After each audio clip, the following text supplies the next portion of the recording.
So it's always fun. I really would at some point like to sort of nail some stuff down and figure out some of these burning questions I have as far as yeah. I mean, thank you. I'm excited. I'm excited to do that. Definitely do it. That's what Sorry, we're doing. I'm not putting words together because I'm like deep in thought already. Well, you're also live, so I have no idea if anyone has a clue what you just said. So, but everyone, welcome. What up, Neil? Up, everybody? Hey, howdy, hello, friends. Happy Saturnalia, everybody. Indeed. Oh, great. So who's gonna talk tonight? Who has something to share for 5 to 10 minutes? Does anyone before we talk? I mean, you talk all at once. I'm gonna talk less. Yeah, we're all sensitive now because of the massive swaths of flames and death that is the 100th episode, where everyone's now mad at each other because we either talk too much or don't talk enough. We're now all self-conscious over here, guys. Oh, we're all like, oh my. Definitely, I was bashed the worst. It's like ladies are not allowed. Right. That's so true. Only the guys can go and get in there and go talk on top of each other. But no, if you're a woman, you got to behave. That's right. That's right. That's ridiculous. I just got to lash out there. That's female. That was so weird to be watching the people like getting mad that we were talking about women in the chat itself, and I was like, with Coral there when you guys were talking, I was like, why? This is actually a thing, Like, I mean, Venus was a beautiful thing, and we loved her, and we trusted her, and we thought it was the greatest thing since sliced whatever, and now. When she went and started burning us alive, we no longer thought she was pretty. The whole head of snakes and everything, the Hydra, we were like, she scared the living piss out of us. So yeah, we were. I mean, you could see the difference of. I mean, why did you have to dress in certain things? Why did you have to wear the long clothes? Why did your hair have to be in braids? Why did there were so many restrictions placed, and you could tell a lot of it was like, no, you don't want to do that, otherwise you will anger the gods. Like, a lot of that is just carried on from that, I always thought that was interesting. And this is the same thing, Saturnalia. It's a lot different. Like, when I was looking it up in the Roman aspect of it, it was like when slaves were allowed to do, well, things were turned topsy-turvy. Slaves were allowed to be almost free, and they were allowed to sort of mock their rulers. It was sort of like a free day. Well, I learned that as well. Actually, the servants were served by the masters, and it was like upside down. Yeah, like you say. Yeah, it's inverted, but I want to know what was the sacrifice that started Saturnalia? Does anyone know what they sacrificed? Well, I think it has more to do with the celebration that the sun was going to come back. Babies? Well, it's because of that time of the year. Baby don't really anybody more than likely. Can I give my 2 cents? Have you guys read? Of course. Have you guys read Saturnalia by Velikovsky? I was reading. It's called The 17 Days of Light. Okay, well, now I'm ignorant. The Days of Light. Yeah, it's I didn't know Saturn. that even existed. Well, he thought, How many days of light? Macrobius. Well, it's the 17, but it's 7. But it's 17 days are also celebrated, and but it got changed to 7 days. And he says 12. No, well, let's not dwell. You can read it. I have his archive. I can read it for you guys. But I thought it was 12. It's something like that. Yeah, and he says it's because Nova. He thinks it's because Nova, the Nova of Saturn. Basically. Yes, sir. Yes. And that was the 7 days of light, and then it was a survival, and the Hanukkah and Christmas all kind of like went in there, and people were of course doing fasting, and the Passover means the passing over of comets too, by the way, but that's different. But Saturnalia was also to supplicate God to not do that again, basically. Well, that makes a lot of sense. I agree 100%, Tess. I didn't. But it's right there explained at length. See, Yeah, I'd just like to say, Tess, don't worry about over talking. It's the content. You actually say something that's useful, and that's not talking too much. That's adding. So there's a difference. Thank you, James. Thanks for the support. This is therapy session now for everyone. We're going to help each other out. But no, we have to stress we're not. I mean, we saw people who were like, who were so adamantly going, but that's why I watched this out of spite. And it's like, well, actually, that's a fantastic program, and you should watch that. Like, see the pattern? They're fantastic. Yeah, you Suspicious Observers, Sky Scholar, the Thunderbolts Project. Yes, you should watch those. That's not what this is, and we're not professionals. If there's someone who is in the audience who wants to get onto the show to express something that's important to them, we have Discord. We can get people together. We're gonna. None of these people are here because we invited them. They literally just showed up and would not go away.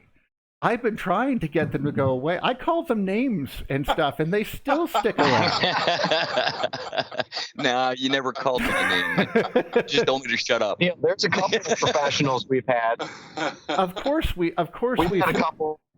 No. Quote unquote. No. I mean, in the sense that we are not a professional show that is trying to be Veritasium. We're not trying to be someone like that. We're going to. Well, it's different style. It's authentic and real. It's just a different style. Yeah, it's a different style. And yes, we do talk a lot. And yes, sometimes we are so excited. And that's the truth. I would disagree that we're not professional. I have 2 cents there. Go ahead, man. No, I would just say that we're not professional. I'm not saying that we're not JPL, but the information that we have, like tests and stuff that she brings in this stuff, that's actual factual stuff that the establishment that we have refuses to talk about, refuses to integrate it into the stuff, and we're a fully integrated data set, and that makes us the establishment. They're denial, and we're confrontational, and that's what science is. Our history, James, perfect. We are doing science, and they're not. That's just the fact. So we could also be tooting our own horn. So. Yeah, it is an important distinction, though. Well, it's important to note that if you're welcoming, it doesn't. I mean, everything's included. We're sort of like the Hinduism of the electric universe. Yeah, everything's included. Yeah. Just wrap everything right in there. 5,000 gods. Jesus Christ shows up. 5,001. There we go. We're good to go. Well, it is pretty true because, like, the way that it's structured is you personally are pretty open with. Even though you're secular, you're not concerned or controlled by religion. You're open to discussion about it, and that's important because it is. In the Hindu religion, how much of it is electric? Almost everything is sound. The whole thing is electric. Remember when we were watching that golden, that big golden thing there, and how it looked like the ships, and we were having this debate whether or not that was the Saturn ship floating through the sky, which of course the burning boat or Noah's Ark. Or is it also, but in that one, it was a perfectly gold Krishna lying on the bed thing with the little flower. It was real, like, and they couldn't understand what it was. And of course, when you see the comparison, it was impossible to ignore. Actually, I'll find it here because we're having fun. But since it involves Saturn, or at least likely does, the Saturn boat, the Noah's Ark. Actually, I shouldn't call it that because they don't call it that. They call it petroglyphs. and ship. And I can't even spell it correctly, but it'll probably find it. Anyway, please continue. I can start. I can throw in a topic. Well, yes, we're just round table some topics. Let's do it up. Yeah. All right. So I have one, and you guys go at it. My thought, I've said it before, that basically Thanos, if you guys have seen Marvel, I don't watch it. Never heard of it. Because okay, yeah. So 100 million people or more have watched this movie. And my conceit is that Thanos is basically Venus, snapped away 500 million, 2 billion, 3 billion people instantly using some sort of device that disintegrated people. And that the Infinity Stones in the Infinity Gauntlet and the Avengers are all representations of the planets. And that if there were some way to get people to understand that it wasn't just that it wasn't just fantasy, that they were literally, that the powers that be retell this story of the electric universe and the catastrophe that Velikovsky talks about, and that everybody knows as this pyramid or whatever, the polar alignment, whatever event you think happened 7 to 12 to 20,000 years ago, essentially is represented perfectly, anthropomorphized in these movies, and tons of people understand it. They understand the ramifications. They understand the post-traumatic stress. Literally, all these new Spider-Man movies and everything after he snapped, people understand the trauma that people are going through when half the planet was destroyed. And literally Iron Man, Red Suit, Mars, go down the list, and I bet you'll find representations for all of them. So I find it, one, interesting that that's the case for me. I want to hear what everybody thinks. And two, isn't it interesting how this entire story that we're trying to tell here in a tiny fringe group on YouTube that we were hoping people get and understand is already being accepted around the world, but through this one veil which makes them think it's all fantasy and made up. All right. Can I say something short right after that real quick? Okay, well, first, all I wanted to say was that Disney knows that magic sells, and it is the show versus the truth. The truth can be obfuscated and it can be distracted into many different oblivions. But with magic, you can tell the truth and the whole story at the same time, and everyone goes home and feels elated. You see where I'm saying there? That's how you get secret societies that know secret truths, the deeper understanding of things, because there was a need to pass on information covertly. Well, when you tell them... That's been true on and off throughout human history. Even if you tell them it's the truth, people look away. They don't care. That's why it has to almost stay secret in a way, because then it makes more... Welcome to the December 22nd edition of the Electric View. I'm Neil Thompson. Today is about the solstice, Christmas, and Saturn, and thinking on the future. We would like to hear from members of the audience as well, and hopefully bring in some holiday cheer for the new year. Please take a moment to like and subscribe.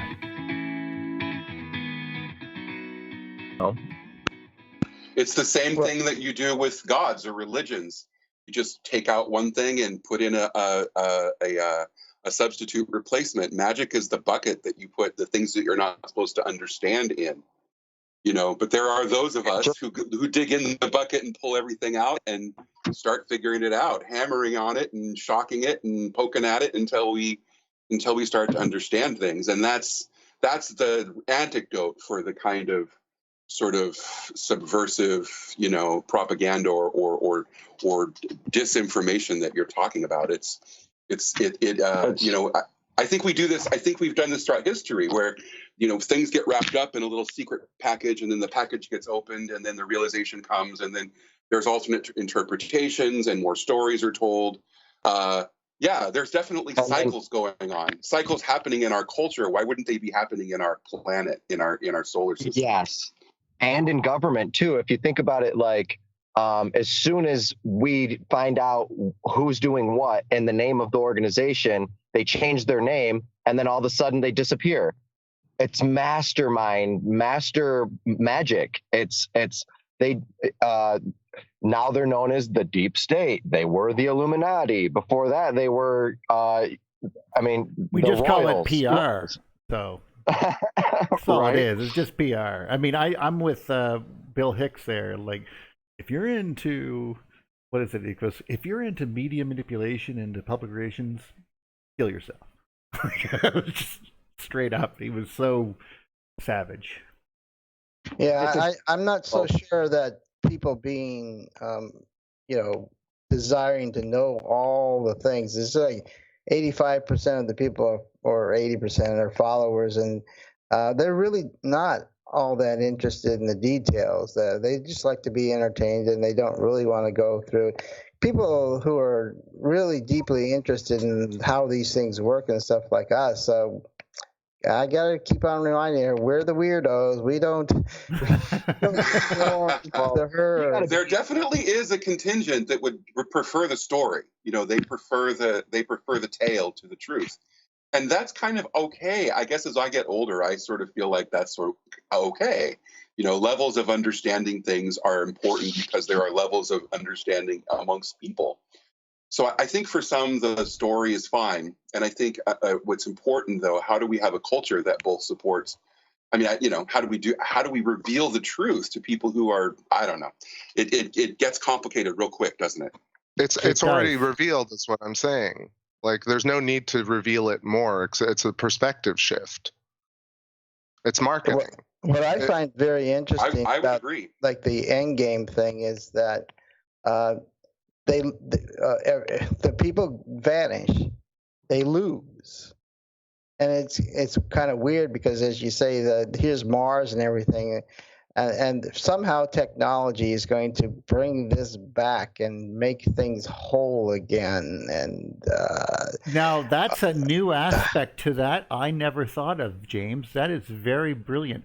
The idea, because this is the idea that you can like, the future was something you backed into. If you read a lot of the Julian Jaynes work, they talk about the way that people thought when they were conscious, I guess, is what he was trying to argue. But the future was something you could not predict. You had to back into it. And they were always looking back to when things were perfect, and they wanted to get back there. The entire Egyptian culture is looking back. Now, that is incredibly interesting because there is a sort of aspect to that movie, which basically, yes, you lose, and now you're going to go and literally conspire with a bunch of gods. Let's call Iron Man Hercules or Ares in this case. No, Mars. I mean, like, that's Captain America's Earth. That's what I just said. Oh, sorry. Ares, Mars. Oh, Ares, thank you. Chris has got this all figured out. You just I'm really sitting here. I'm just sitting here. Fascinated. I'm just rolling. I'm just so fascinated by it. Sorry. So if you think about it, let's bring it all around. Let's bring it all back around, and then you're looking at. Now, they did, of course, the dusting, and and of course the poor spider. Oh my God, Spider-Man. Anyway, okay, not even going to go there. The Queen Spider. So, but the spider is that shape we were looking at last. Yes, I know. That's why I just freaked out. That's exactly what. And then even the names of the movies: Far From Home, Homecoming. It's all about the giant returning. Winter is coming. Every single tagline in every big movie is exactly EU. This is the crazy part. What I'm trying to say is, like, it's a much larger construct. And we want to change it. We want to get back. So the gods conspire literally at the pinnacle of their little fortress there, and then they basically manipulate the god of time, which is Kronos, to go back in time. They appeal to the god of death and time to go back in. Holy crap. That's exactly the same story as Back to the Future because the clock tower. But let's not Look, dwell. also, I mean, Thor, whatever. There's one of the Thors where they have the full planetary alignment. I mean, they have the polar alignment represented perfectly in a render. I just find it really interesting that so much money is actually being spent telling the Electric Universe story but they over don't, and over again. And they don't know it. But they're the population. Well, no. What's fascinating is that the whole world somehow, or like 90% of people, feel that space is so dead and space is so electrically like ancient and it hasn't moved in so long that it would be so far fetched that planets would do this and a comet would do this versus like actual gods. That's what's crazy. No, Chris, what's crazy? I'd like to correct you. It's the polar configuration, not the. Oh yeah. Oh, sorry. Anyway, it's not the Electric Universe view. It's the view of ancient history that we have unlocked. Thanks to David Talbot and Anthony Peratt, we have unlocked the story of what's been carved and painted on stone. We know what these images are, and we know what the clock tower in Back to the Future means. We know what the battle between Luke and his father mean. I'm just saying that it's. Go ahead. I agree with you entirely. I think from my personal philosophical perspective or Electric Universe perspective, these shapes are recursive. So deep down, I know why the shapes exist. I'm just saying. Yeah, I didn't mean to correct you. You're right though. To point out to the audience that we understand what's going on better than most everybody on the planet, and. Maybe not better, differently. Well, I think better. I think more to the truth than the rest of the people. Well, I'm trying to make this point revelation about counter space and space, right? Like how we have really a tiny amount of actual matter that we see, and all this so-called dark matter, right? The counter space that holds the space in place. And I think it's the same with information. I find it ironic psychologically on a global scale that we have a massive amount of people literally looking directly at the truth time and time and time again. Well, yeah. And then a tiny subset of people right here today, like 50, 70 odd people, are like, oh my God, this is actually planets and comets. It's incredible that we live on this crazy planet and this is how things actually transpired. Well, that I find electrical discharge. Yes. Yeah, and I wonder. Yeah, that's yeah. why I'm saying, like, can you save all? Can 90% of people even be aware of this? Because you need that kind of dark matter to hold the matter in place. You need that paradigm of that. Dude, you're even blowing my mind because I'm going through this movie in my head, right, and I'm running through it. So he has to go to the underworld. Hawkeye does twice. He has to do the whole Persephone thing. He has to go to the underworld twice once to kill his friend and the other one to rescue the gauntlet, okay? Which is, of course, filled with creatures. But then the water starts coming in. Now, the water, of course, is held back by Doctor Strange, but it's literally a wall of water coming to wipe them away. And it's stopped. Like, this is some crazy-ass stuff here. Like... What I'm beginning to realize is, I mean, now I've already had to accept that things like Dante's Inferno and books like that are basically fan fiction from the Bible, but now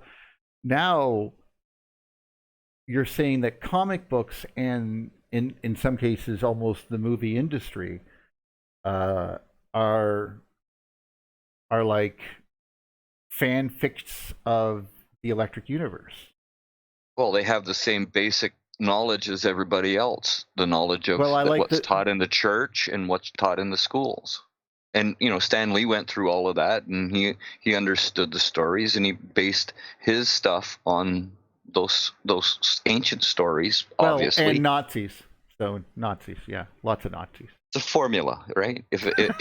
And maybe it was subconscious that he stumbled upon this formula. Who knows? Well, maybe it was consciously thought of. I don't think so, but I think he stumbled on it. Are exactly the same thing as what things like Kevin Feige and others, but it's like they know if these themes appear in a film, the film will resonate with us.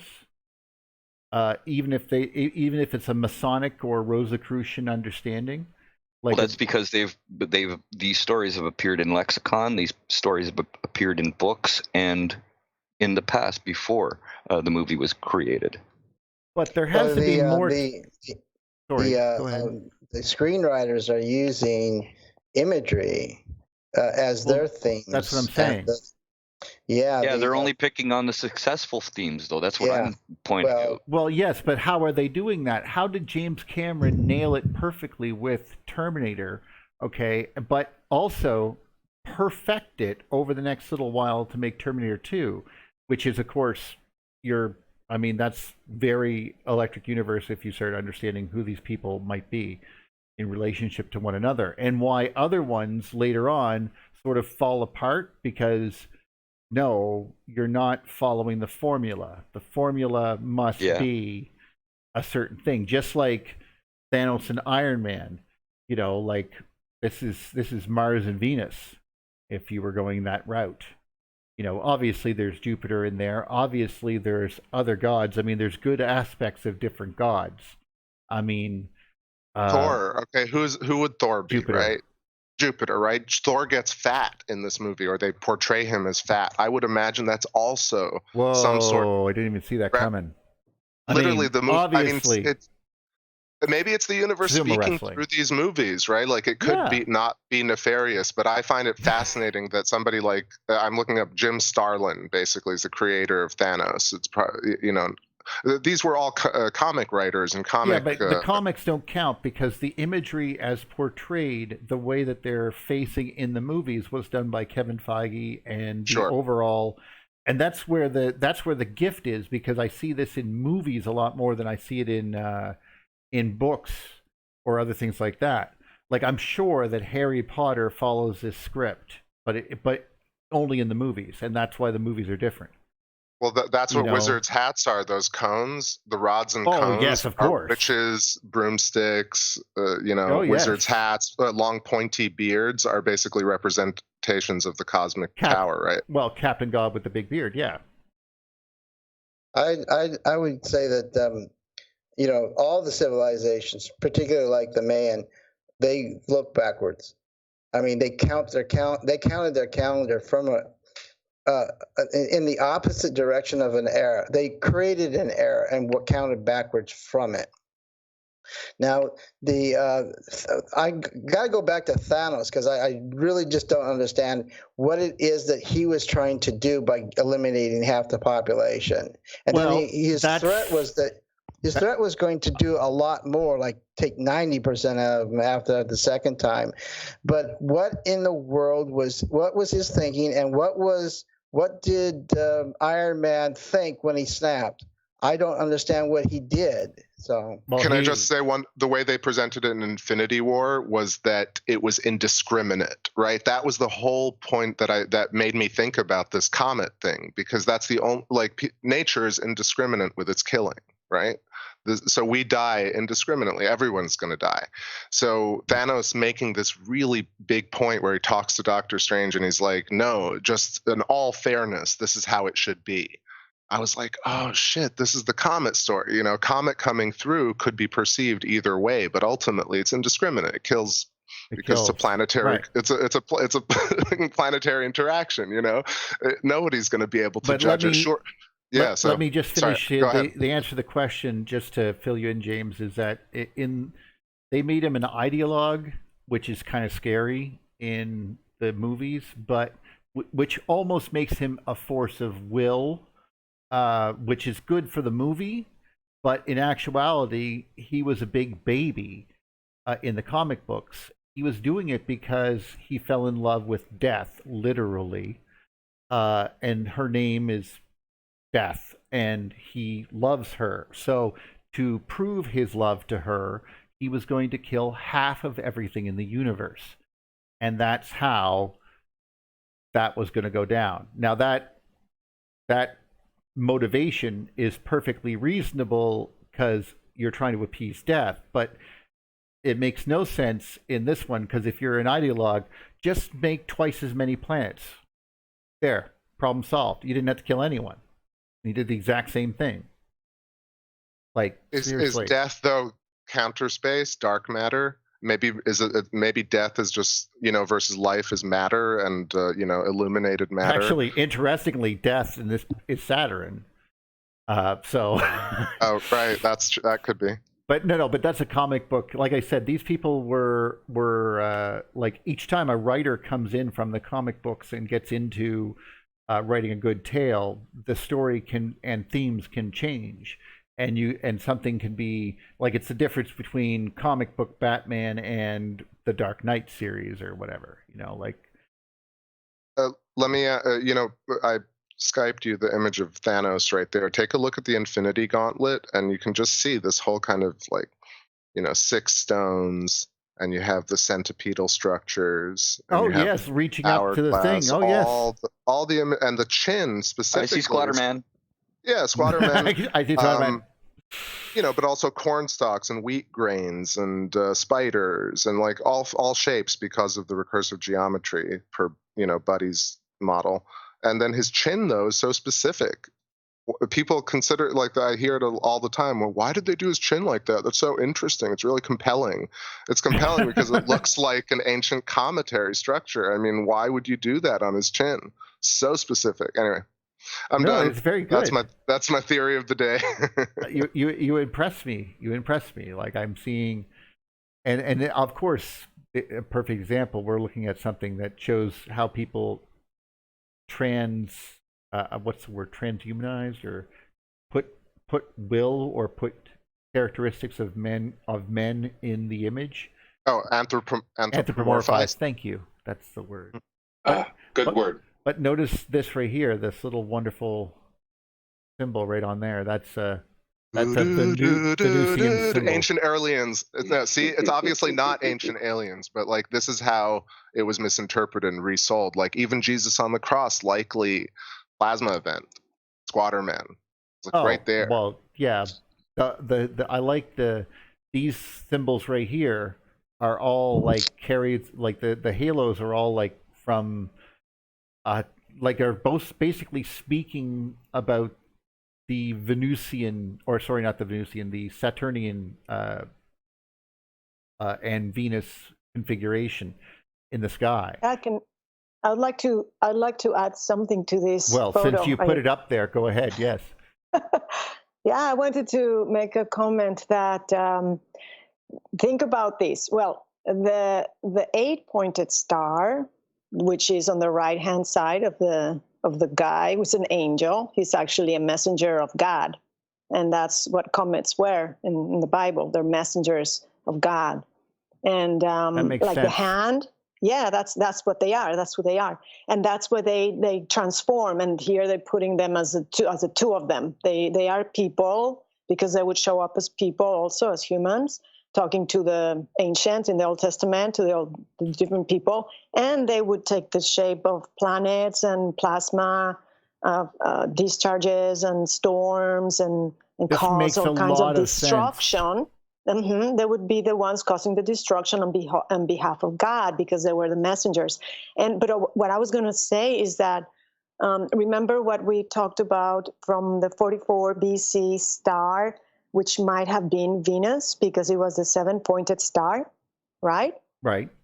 Just maybe, it's maybe with the 575-year cycle, if that was starting to happen back then. Oh, no, don't go there. No. Don't go here. Back. Well, no, if you turn that one, the other, if you turn it horizontally, vertically? I can't. No, vertically. It's just part of this thing. That looks like a pyramid with a star. No, what did you do? Where'd you go? Anyways, when you go back to the angel, okay, the 44 BC, which was about 70 years from this date, if the correct dating of this crucifixion is true, which is 33 AD.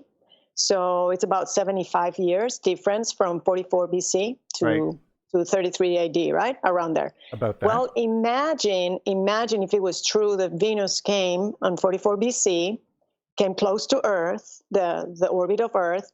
Earth pushed its orbit, or it moved, adjusted its orbit further back, because, they're trying to balance out. They don't want to crash. They repel, planets repel. And then it's its orbit, Earth's orbit, got closer to Mars' orbit. And then this would be Mars, one of these little comets. I don't know, maybe, just think about that. Because in 1744 AD, Noah Webster said that we were closer to Mars by millions of miles than we had been in ages.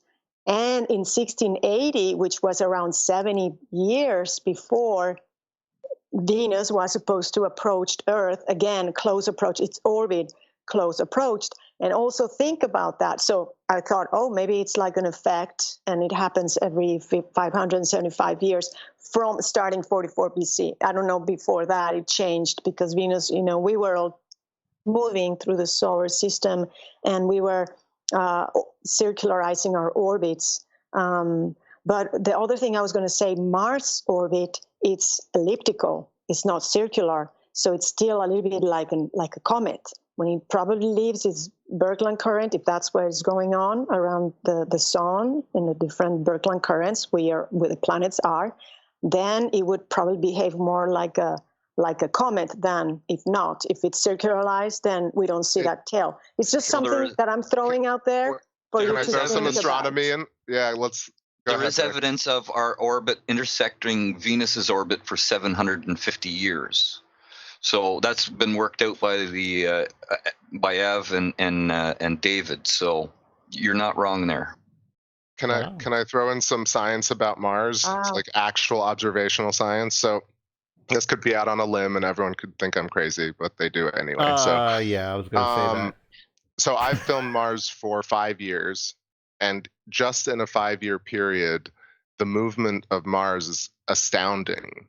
It can go from a tiny, tiny, tiny, almost barely seeable dot to what happened in 2017 end of summer, like the opposition, where you could really see it almost as big as you see Jupiter or Saturn. So in our lifetime today, within a 5-year span, the movement of Mars and the closeness of it is something that needs to be seen to be just to prove to yourself that planets can move quickly, one. And two, a global dust storm is nuts. People don't put the value to that story, that people are like, oh yeah, Mars has, these global dust storms that you just can't see any surface features at all. Okay. And then it dies down. But this is exactly, I think they did mention in Thunderbolts, to be fair, but it's an electrical interaction globally on the entire surface of this fucking freaking giant planet. That to me seems like a comet or asteroid effect. Well, no, it's our tail is tickling it. The Earth's tail will touch the Mars. So think about what needs the circumstances by which Mars has polarity and water to have this type of dynamic with Earth, where it can come within a proximity and create a global dust storm that's persistent across the entire surface of this body is pretty. I think. Personally, I don't know exactly what the relevancy is there, but mostly it's just that Mars is electrically active we're ionizing all the dust, and the dust is there's no shield on Mars to protect it like there is on Earth. Earth is but it settles. The dust settles though, so it does somehow get trapped. The dust will settle once like our tail will brush across it, and all the dust will go, ooh, electrons, and start flying up in the sky. And of course these tornadoes start forming, and then electric of course tornadoes. We are no longer our tail no longer touches, and it will die down again. And that's it would be very interesting to think about Mars as which is why, as I mentioned last show, there was a comet that passed over the top of Mars, created an electrical connection, and the dust storms started just from the comet. Well, yeah, they have to. The energy must be dissipated as a load, and since you don't have wind really, it's going to have to do other things. It has to be expressed, and this is something in electricity that I find very just a tornado is an electrostatic discharge, basically. No, electrodynamic.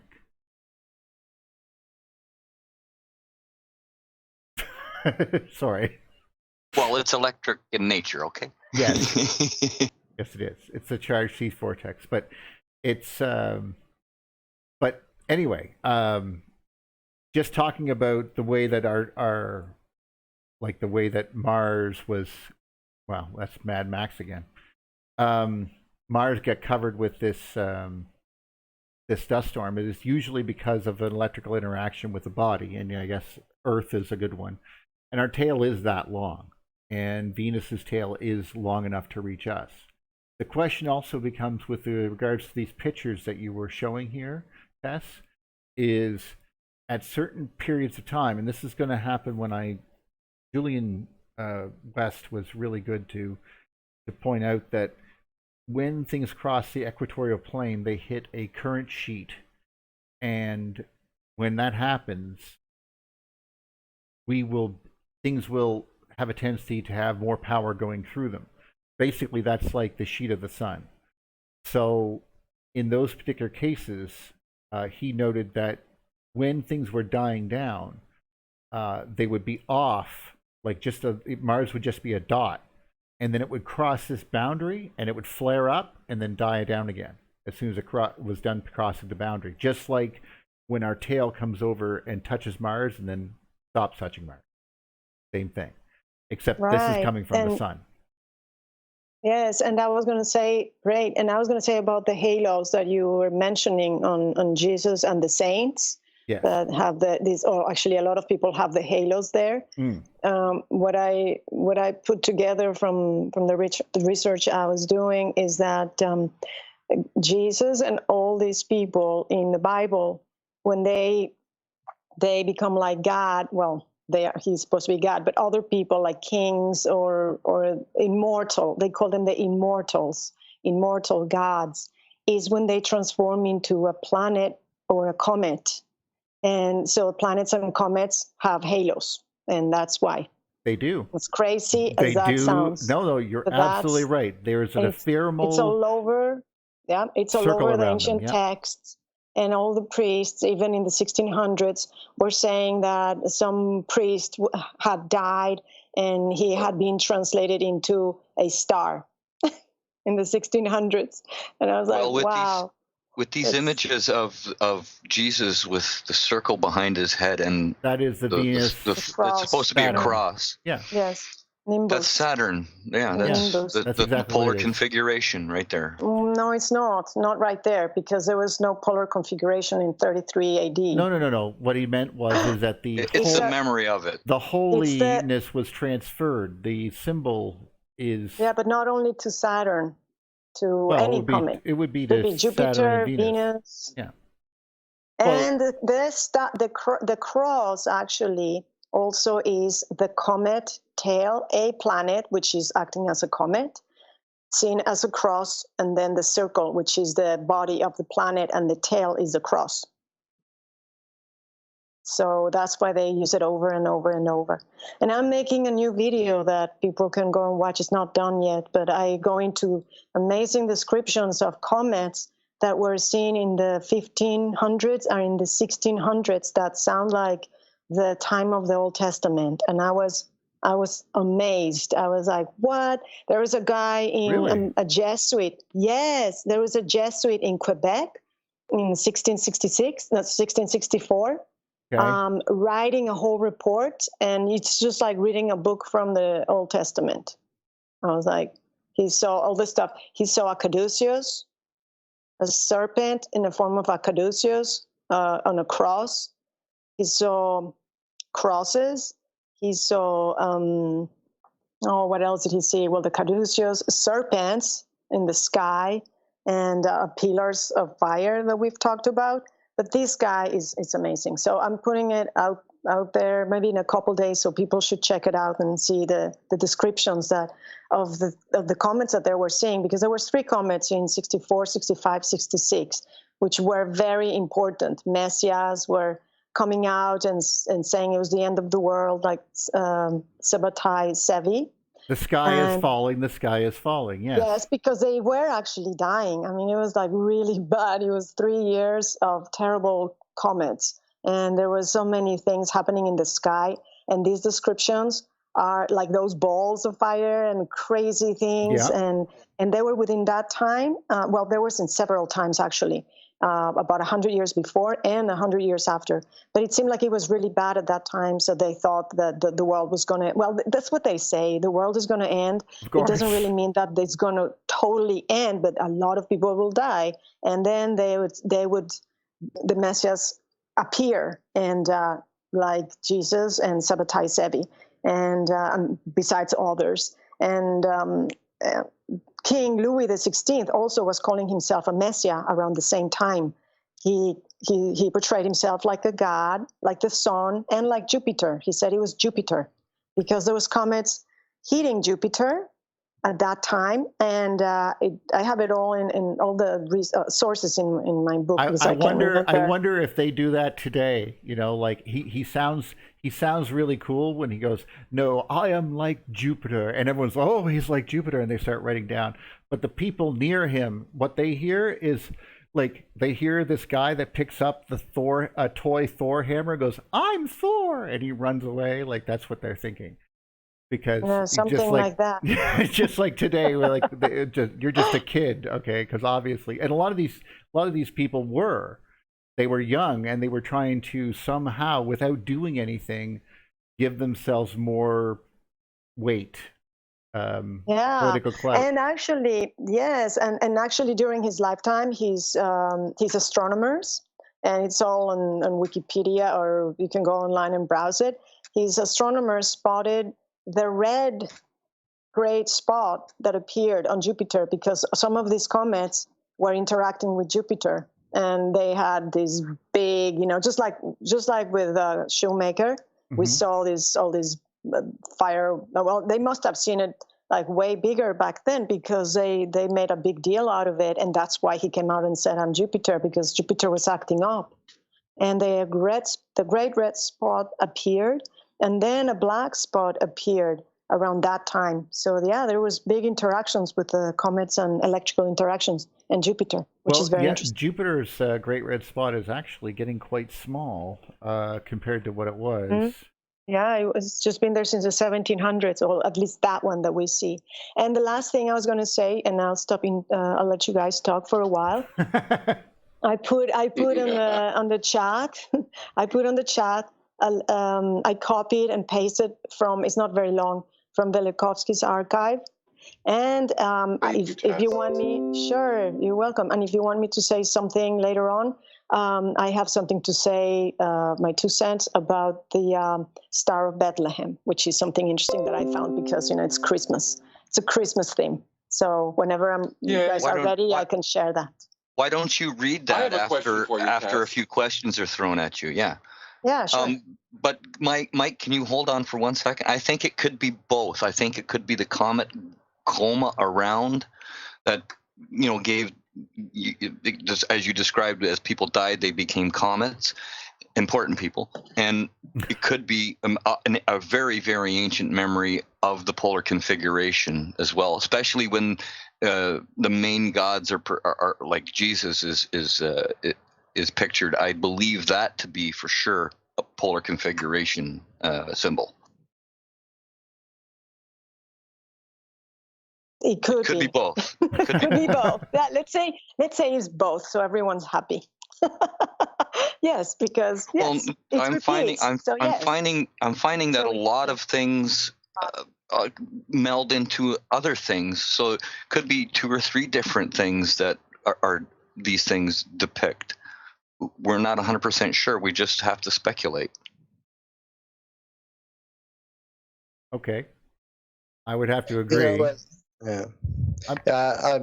I'm always a bit hesitant to talk about past orbits of the Earth because I think it keeps people from being firm about what the past was, because if everything is just up in the air, then the chronology is difficult to pin, is even more difficult to pin down than they make it.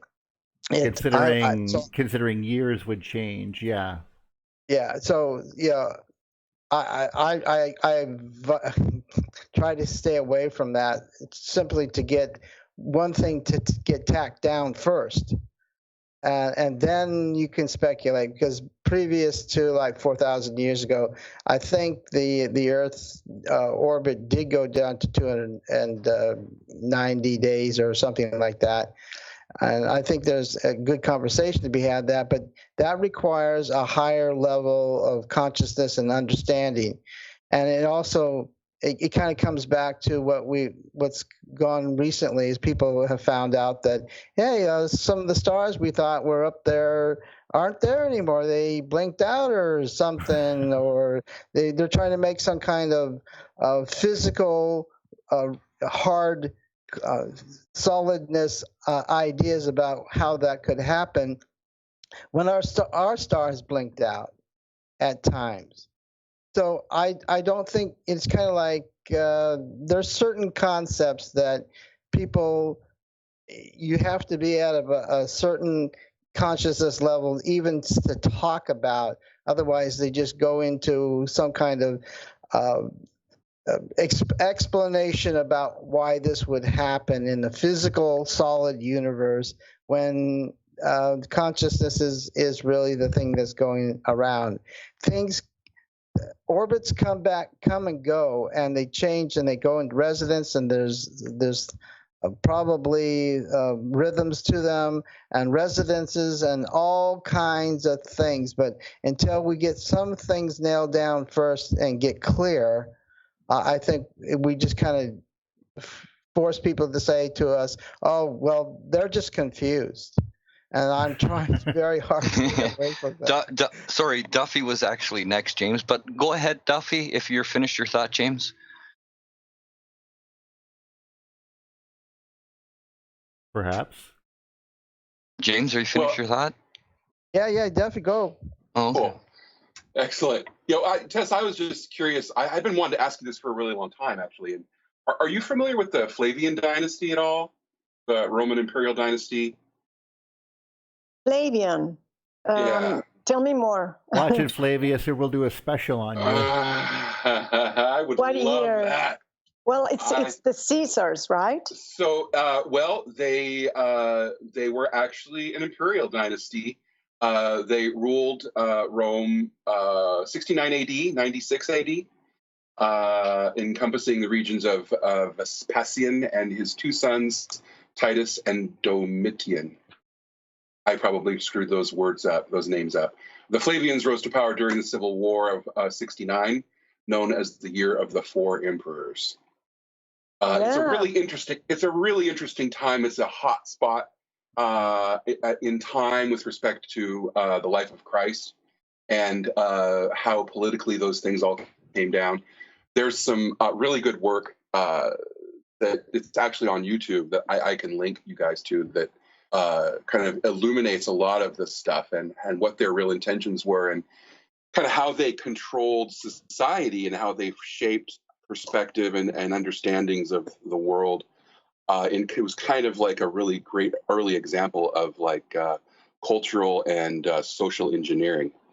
So it was interesting to see. And I would really be curious to see how it all fits into your work. And, yes, and well, actually, there's a ring right. with your comment on it. Yes. Yeah, there is actually.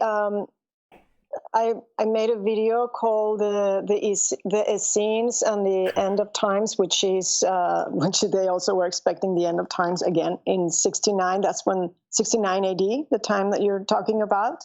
And I go into a little bit of what was going on with Rome, and I also talk about Peter, which was Saul, who became Peter, who founded Christianity, right?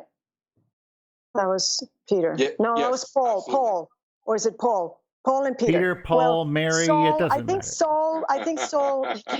I think Saul became Paul because that sounds more like it. One of those right. two. That's right. That makes sense. That sounds right.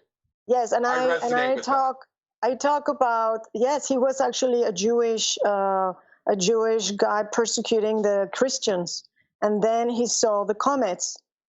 in the shape of a cross with a ball. It's always like he saw the visions, and I go all into this in my little videos. And one is the King Arthur and the Dark Ages, and the other one is the Essenes. But I talk more about the Essenes because that's in 69 AD, and the destruction of the Temple of Jerusalem and conflagration of Rome. There was really a lot of destruction from this comet in form of fires, conflagrations, and it destroyed the Temple of Jerusalem. It wasn't the Romans.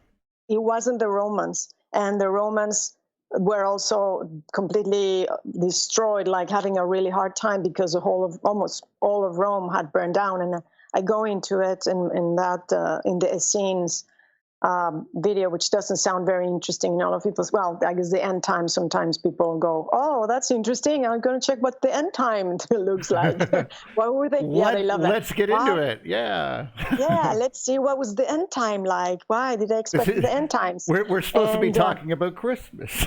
Yes, exactly. Yes, but anyway, so that was his question. Well, it's close to Christmas anyway.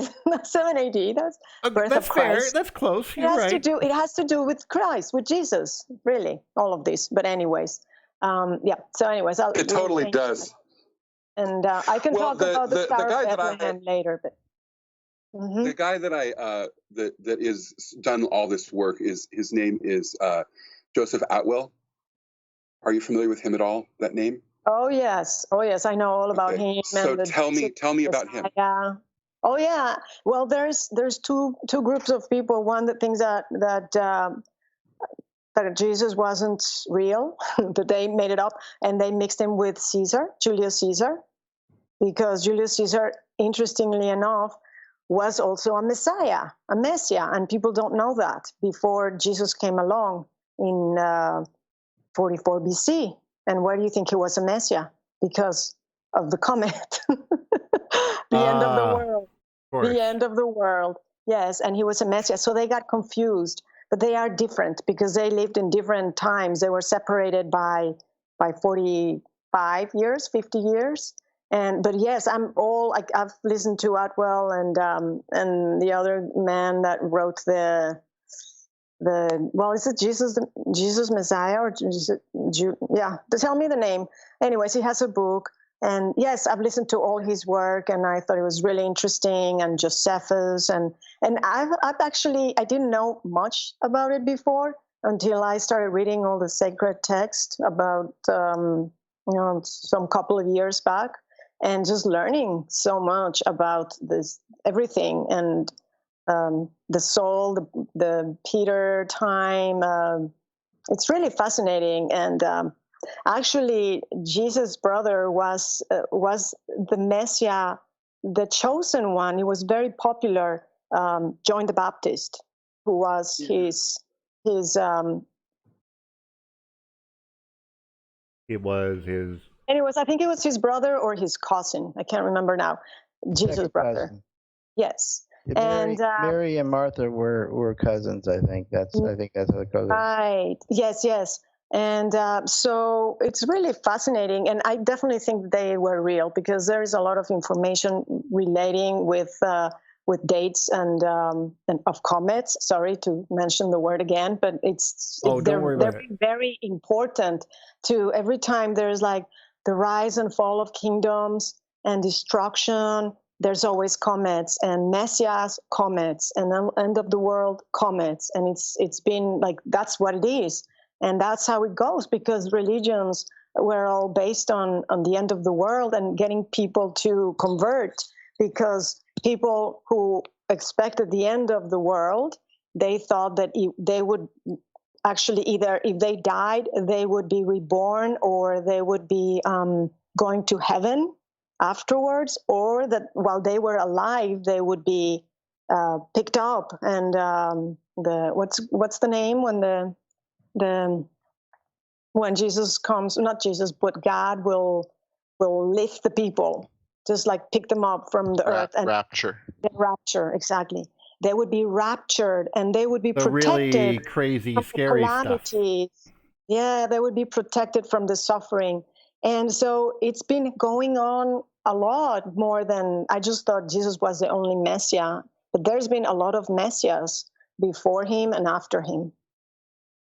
So, but anyway. Yeah, the Paul, I mean, they're kind of like their main mission besides doing there's all kinds of ritualistic, and the mystery religion of Christianity was their main thing, but the main message for them was that Jesus was the Messiah. That's they pound over and over and over and over again. But of course, other messiahs, as you say, were offered up to. It was very, very difficult to get anybody to accept that any single individual was the Messiah, because everybody was. And it's kind of why the Jews didn't go through their usual procedures, because anybody who called themselves the Messiah, they simply just offed.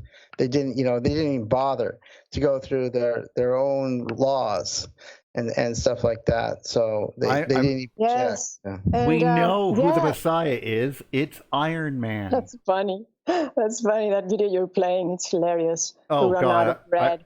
But yeah, what I was going to, actually, I didn't finish what I was going to say about his cousin, St. John the Baptist. He was a Pythagorean astronomer. I don't know if you're aware of that. He was an astronomer. He studied and with he the was, cult of Pythagoras, he was the one.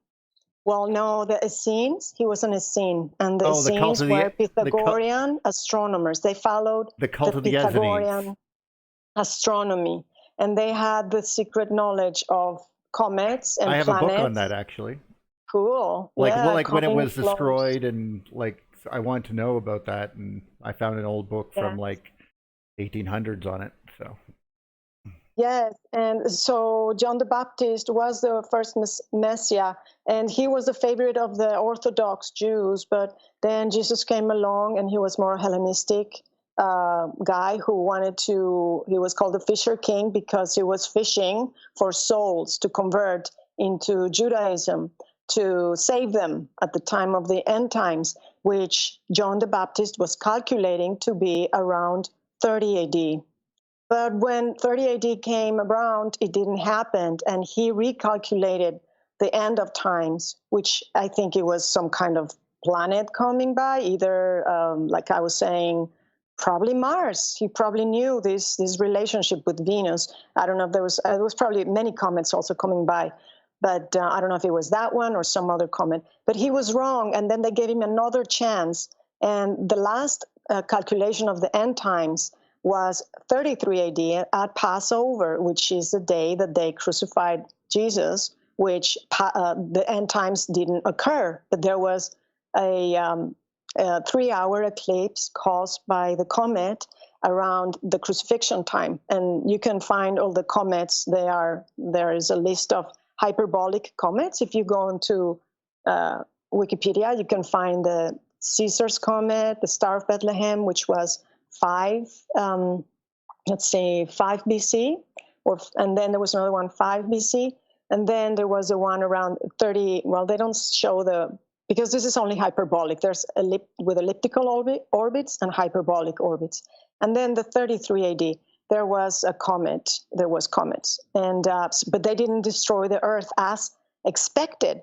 But that's the whole thing with Jesus that is so interesting, and I think that he really was alive, and then Jesus made the Orthodox Jews mad because he was accepting converts who were not Jews, and they are called. Does anyone know the name when you convert a Christian into Judaism? There's a name for that. But he would accept those people and he would baptize them. And John the Baptist was the first one to baptize Jesus. But then John the Baptist was decapitated. How would you get them normally then? Like if you don't convert them? Well, not everyone. See, that's the thing. That's the thing that the Orthodox Jews did not accept that, and that's why the Jews don't recognize Jesus. That's the whole point. And I didn't know about this. So they went in the Masoretic text. They wrote the Masoretic Old Test and texts, and they deleted Jesus from it. So the times don't match when I heard the Septuagint, argument between the Jewish Anglican text. Church and the Catholic Church, and I heard what the difference was, I was like, really? That's it? Like, Yeah, it's very silly. Well, Jesus didn't expect people. He gave Christians an easier time because they said you don't have to circumcise yourselves if you're adults. So a lot of the people were like, "Yeah, okay, that's a big plus." Thank you. Yeah. Yes, imagine adults. I mean, who wants to go through that? No, I can't imagine. La la la la la. Not listening. La la. Yes, and not only that, but the Orthodox Jews. Yes, the Orthodox Jews also had a time of fasting, the month that you had to observe if you were a Christian and you wanted to convert. And there was a time there was no sex allowed. So a lot of people did not want to follow the Orthodox ways. And when Jesus came along, he made everything much easier. And the Orthodox Jews didn't like that. They said, "No, that's just it's not wrong. We don't accept it." And that's what happened with Jesus and the Jews, because he was a Jew. And a lot of people say, "Oh, he was not a Jew. He was not a Jew." See, he was a Jew. He was a rabbi. He was a rabbi. How can you be a rabbi and not be a Jew? But anyways, I don't get it's very that. interesting. It's all fascinating. And yeah, so allegedly, now he might not have died. And then there's the whole Gnostic bloodline and the bloodline of the Holy Grail of the people they call it the Grail bloodline. That again, now you know what the Grail is, right? Well, they say it's the blood of Jesus. No, it's the squatter man. It's the squatter man. Okay, listen. Not everything is the squatter man, but I'm going to say everything is the squatter man, and everything is that. No. I meant in this particular context. If you think about like what the King Arthur would be if you put him as God, and then it's not real. Well, obviously, right. But if you put the whole story as King Arthur being Captain God on the top of the tree type of thing, okay, if you have him there, you have the Knights of the Round Table. There's 12 of them. Of course, you have you have Mars, you have Venus, because you have Lancelot and Guinevere, and of course, you also have Sir Galahad, which must be Mercury probably, who was sent to go quest for the Grail, and so and the Grail would be on the other side of the planet from this. So this is very interesting stuff when you start putting this all together. Yes. Well, so if Jesus never existed, what do you lose, Jess? What do you miss out on? If he didn't exist, what does that change in your worldview? What do you lose? Well, no, a comet. do you really take the comets away? Do you really? They're there. I don't think Jesus and a comet are the same thing, and I'd like you to explain to me why you think they are. No, they're not the same. Oh no, do you think they're the same? No, I'm asking you. What do you lose if Jesus never existed? Well, it's not about that he existed or not. It makes sense with the way religion evolved. That's the only reason why I see it. I don't care. I don't practice, and I'm not expecting anyone to save me, a messiah, which is what the church does. They want people to believe that. That's the only way they're going to be saved. So it's nothing like religious. What I'm saying is I'm not suggesting that you're, passing out pamphlets here or anything. That's not what I'm saying at all. Oh no, What I'm asking is what changes based on your knowledge and your understanding of ancient history. What in your mind changes if he wasn't? Because I'll tell you, just by way of me maybe explaining my own perspective, one of the things I learned from Caesar's Messiah was the idea of how we take ideas and personify them. We take comets and personify them. We take ideologies and personify them. We take horrible experiences and personify them. We take wonderful experiences and personify them. So basically, our lives are about assigning a human characteristics to our life experience in total throughout our lives. So I can take everything from the life of Christ that I need and never have to believe that he actually existed. In fact, I can learn from the life of Christ everything that there's so for me, it's intrinsic. There's a lifeline between the life of Christ and almost every mythical or heroic or catastrophic figure that exists throughout time, all the way back to cave paintings, I can see the life of Christ. So this echoing throughout history becomes a foundation of how I understand of the electric paradigm. So for me then to say, oh, but also Christ was real, well, I don't care if he was real or not. I don't have skin in that game, but I don't find it to be. It's more compelling to me, the idea that these people took like brilliant Jews. These Roman people took these brilliant Jews and said, how can we take all of the best of you and roll it into a thing that's going to help these people unite? And Good question. That sounds like what we do. That sounds like now that might have been the cult of Nicaea, but that certainly wasn't exactly how it started. We got to understand. So then the life of Christ becomes this great soup, this amalgam of all these aspects and facets of the hero that they were trying to portray throughout history.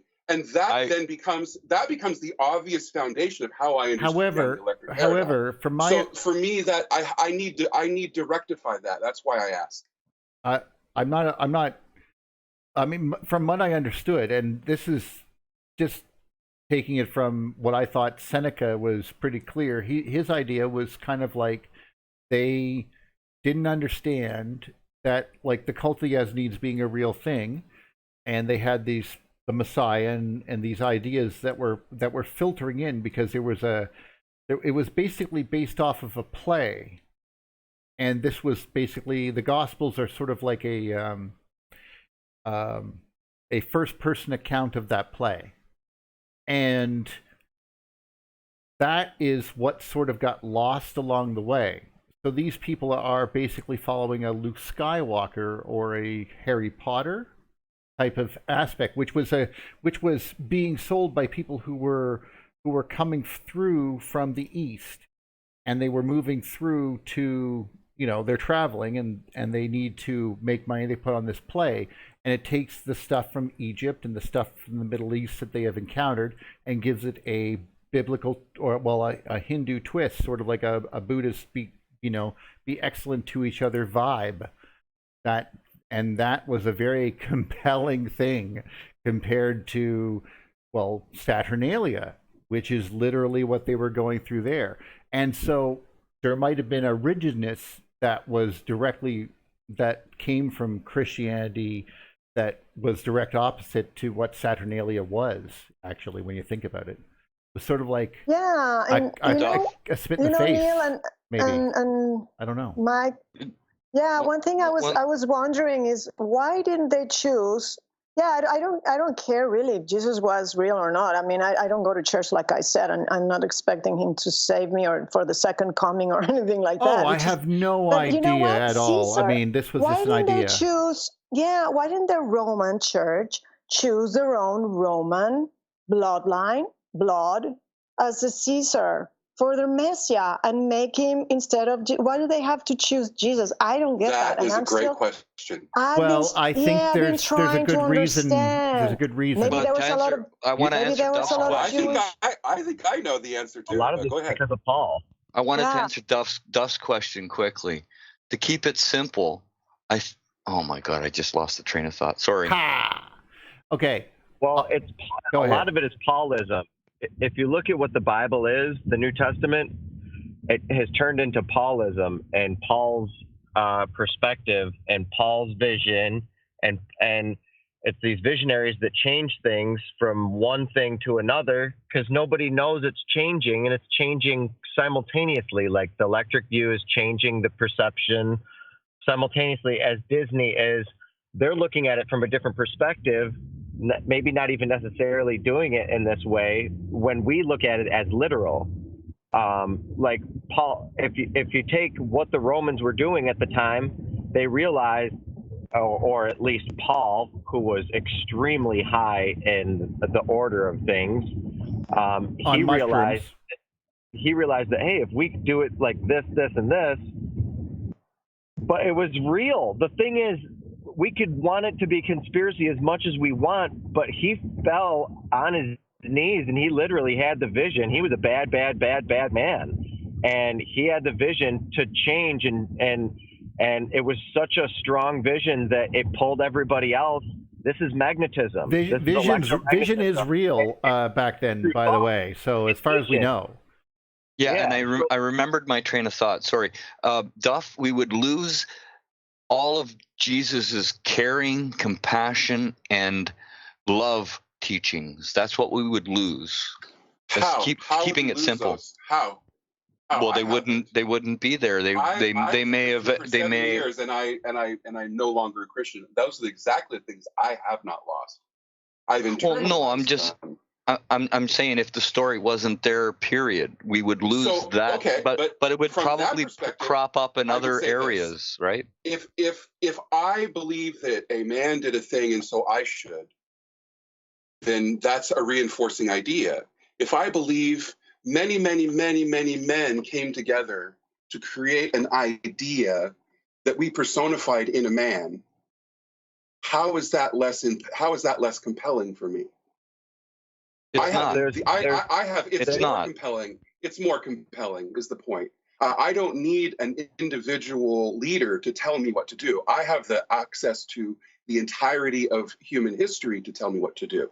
And Jesus is the personification of history. Our entire religious and ideological history is personified in this one idea of the Jesus. And to me, that's a much more powerful motivator than some guy did a cool thing once or lived a cool life. Right, well, and love takes care of all morals. Okay, so my atheism has not negated my morality in any way. As a matter of fact, no, I'm moral as fuck. I'm super judgmental, actually. It shouldn't. But there's no desire there. I think the truth of it is that in the way that Lao Tzu and Siddhartha were sort of men of peace, that by their example were able to influence an entire culture, so too has Jesus, at least the idea of before was gods were callous. We knew that from before. They're capricious. Even God was like, screw them, blow that city up and take this one down and flood those people over there, and I'm going to go have lunch. Anyone want a coffee? So that's God. And now the difference between that and, dude, you should turn the other cheek. You should, and a lot of this was, of course, against Roman culture itself. Like a lot of it was like, they saw the inequities of the culture, and they were basically being activists in a lot of ways. He was an anarchist. An anarchist. Well, or partially organized anarchist, I guess. But still, either way, the turn the other cheek and and of course the offer to carry it twice as far type of thing. Those were all sort of attacks against the Roman culture, because there were so many. Because the soldiers could get you to carry bags for you, but only so far. And if you could only strike your fist you could only strike a soldier or a slave one way. But if you turn the other cheek, you are not going to get struck that way, forcing them to sort of break the law. And these are these little snarky little things that were sort of part of that culture. And now all of that was basically talking about how there was a lot of problems with Roman culture. And that's basically what this thing was, at the core of it, because there was a lot of friggin' problems with it from them, their point of view. You're acting like it. Okay, let me expand the view here for a minute. You're acting like some of that stuff is no longer existent. But if you look at old ancient religions and the people that are still practicing them, like Orthodox Roman Catholicism and other people that are practicing religions older than that, we like to think that we're advanced all the time, and we talk like we're at a different stage, and we're beyond that. But some people are at certain stages in that right now on the Earth, and it's cool to see the parallel evolution, if you will. If you want to see something that scares me, Okay, this is how I look at it. When I look at something that has gone from the rebellion to the establishment, which is what Christianity did, and what it did in quote unquote Jesus' name, I picture the same thing happening to of people doing something in the electric universe's name in our name. So because they feel that they can, because they feel that much that they are right, and that also concerns me. So, and I have a question for Mike, and I don't know if any one of you have read my book, The Mythos and Cosmogony, at all. But so, I guess I don't know if you know where I'm coming from, but I am not coming from a person that is trying to prove that the people in the Old Testament and the gods were real and we need to worship them. On the contrary, I'm trying to prove that they're just humans and they're not gods, and everything is nature. Everything is plasma, comets, and the power of nature that it's doing the thing. And they just took control of that. Well, they just abuse their knowledge to control the ignorant masses, which they themselves said it over and over, in order to manipulate people and to have them behave the way they wanted to. Because there's so many times that whenever there was a comet, people, the priest would say, people are not thankful enough. This is why we got, this is just recently in the last few hundreds of years. Yeah, what is that? Can I suggest something? I'm watching Jupiter and Saturn fight for the sky. That's actually what's happening here. Oh boy! Okay, because these are the two planets, right? This really is sexy. This is Saturn and this is Jupiter. Really? Okay. Oh, really? And they're the two gods, and this is right around the big circle in the middle is the horizon. Wrestling. No, but you're trying to fight. You have to basically. You have to push the other god out of the sky. This is the Clash of the Titans. This is a literal interpretation from China or from Japan. Yeah. So they're trying to fight for the sky, literally, and that's why they slap each other, because you have to make the slapping sound.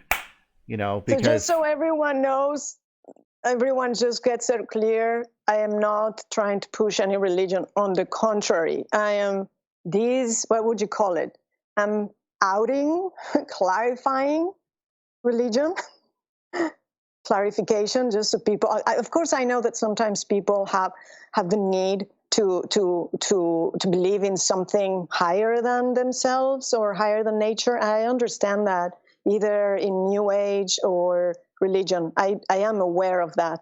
And so I try to do it without being disrespectful. That's what I mean. Of course, sometimes you can't be respectful when you're saying this is not real, right? But I'm just trying to be as respectful as I can and just showing what I have found and just decoding it with the electric universe.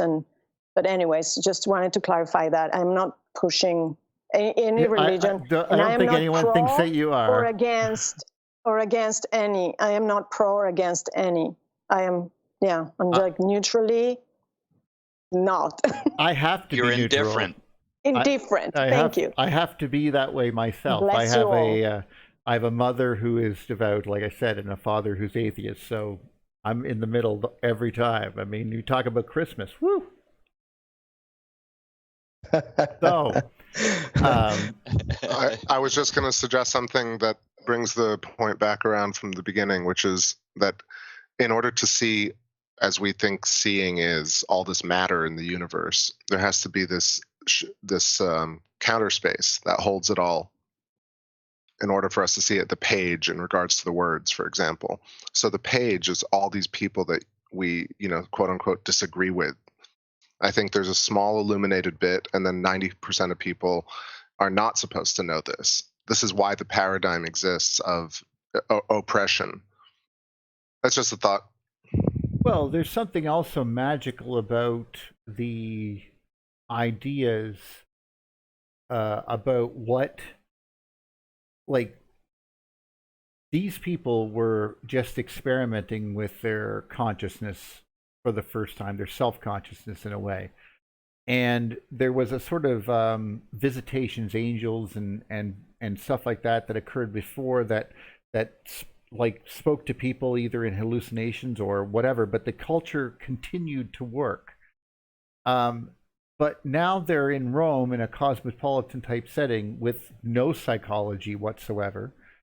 Half the people may be conscious, half the people may not be conscious, and they're very shallow.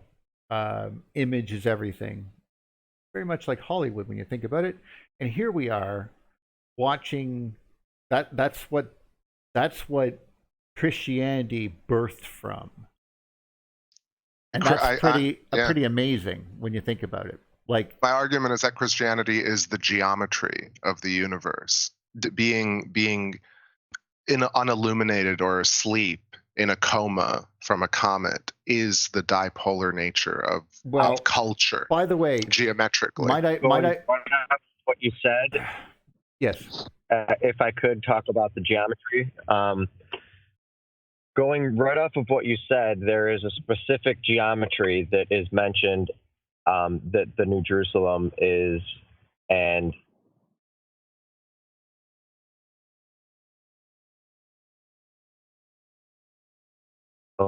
hello? Yeah, you guys, do I got you? Yeah. You're back, buddy. All right. Okay, I'm back. All right. So, but I do show a poor connection. I was just saying the New Jerusalem is a real geometry, and we've discovered it before, and that's why it's laid out inside of Revelation, and it's very easy and explainable, and once you understand it, it's what we're already talking about in this show, and the geometry of the Birkeland current filaments that Donald Scott agrees with the Doherty set. It's a simple logarithmic repetition of repeating the same pattern over and over, and the scale builds models and plasmoids and bodies. I love that. I mean, what you're looking at right now are these boats, right? But these boats are also letters in Arabic, and they're also different geometric shapes, and I'm sure they're coastlines, and I'm sure they're also this recursive geometry. But no, what it's I'm talking actually about, just they're Saturn in the sky is what it is.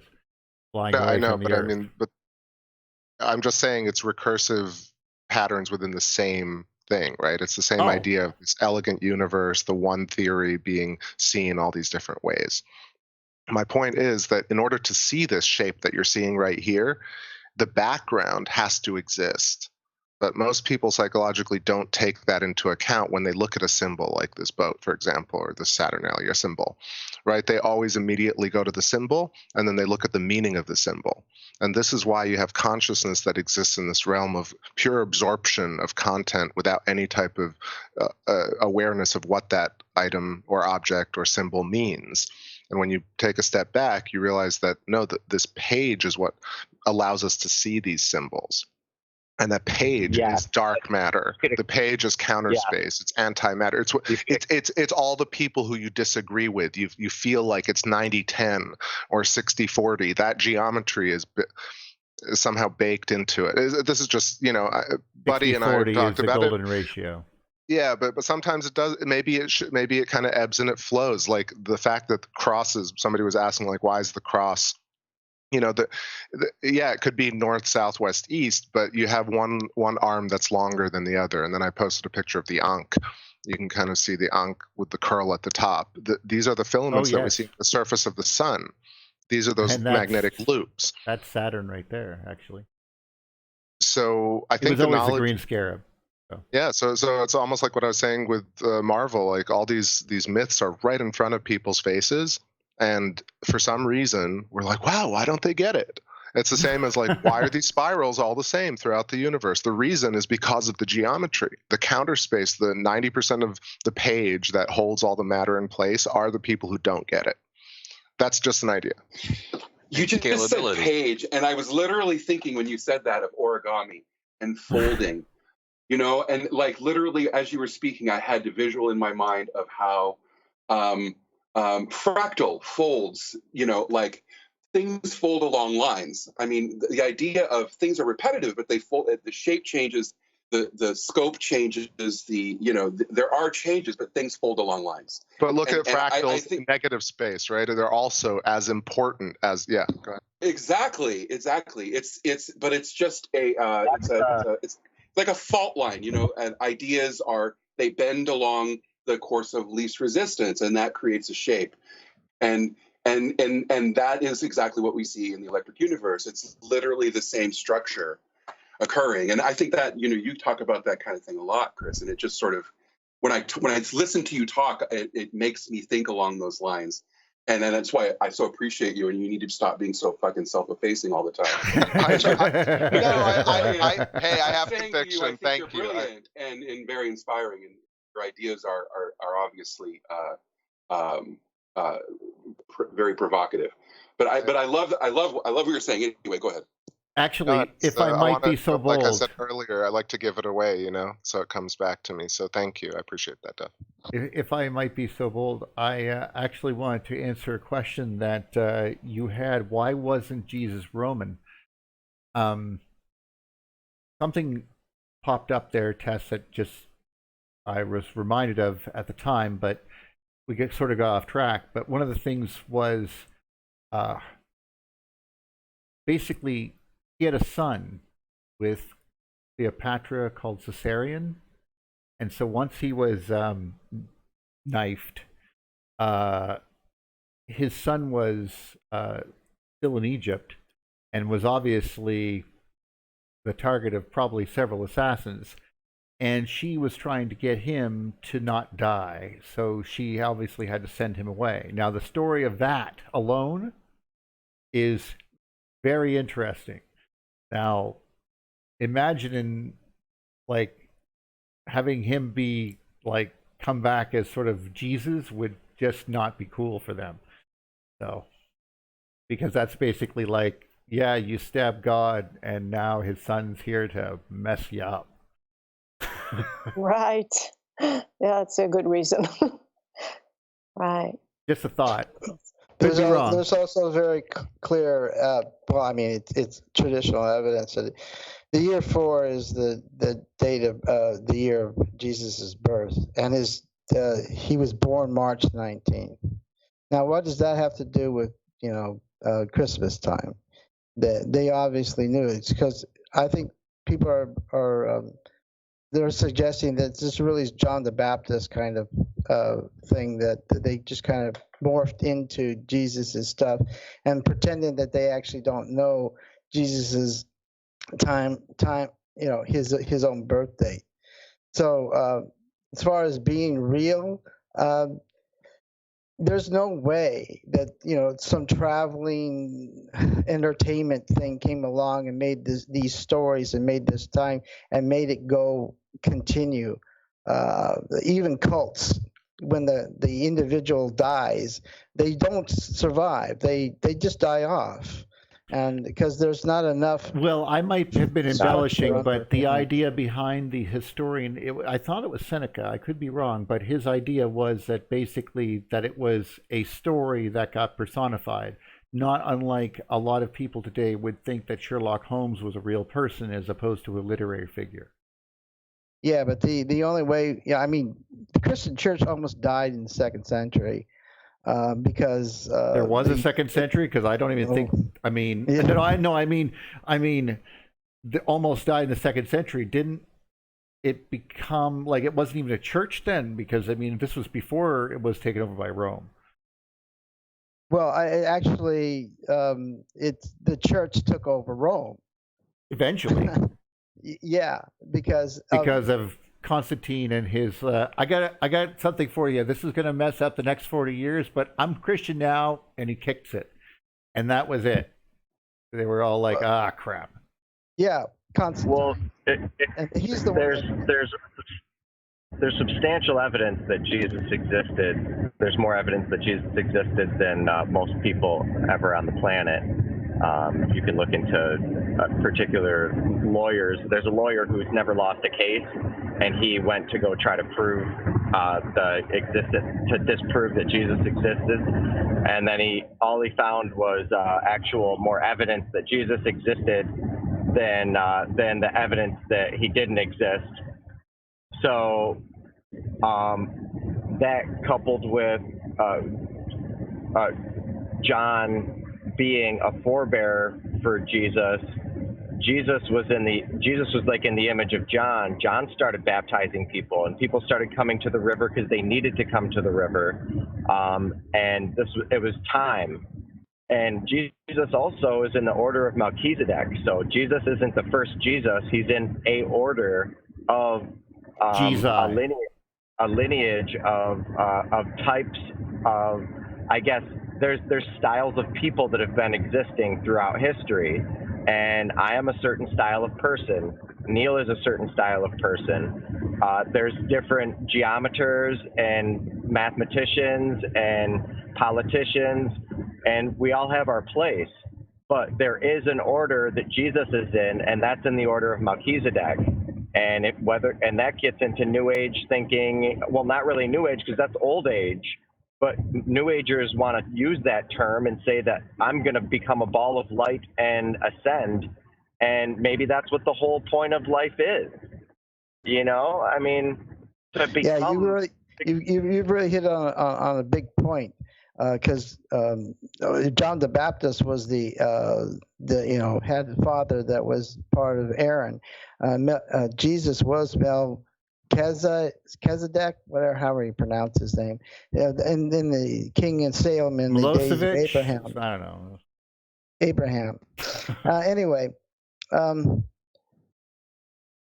only way that an organization can have the infrastructure to survive is it has to be real in some form, some way, some sense, and the church itself has a process, and it's mirrored in the Old Testament of putting on the whole armor of God, which is armor of light.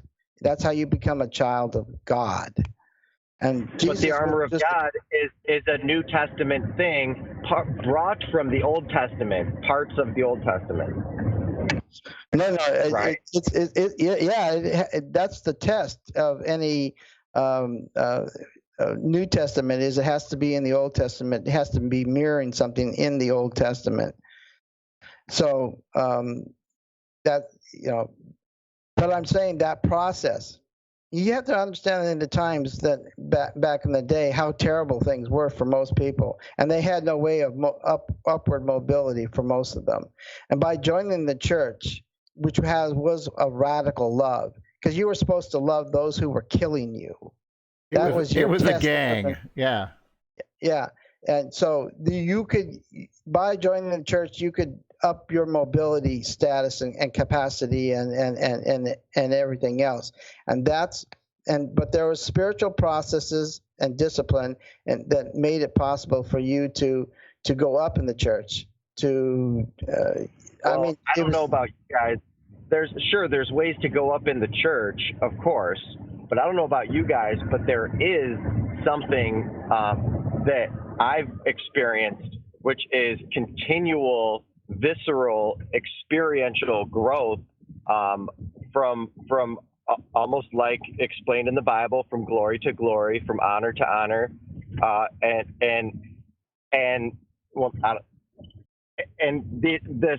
this growth is a process of us maturing as beings and crystallizing to our full potential.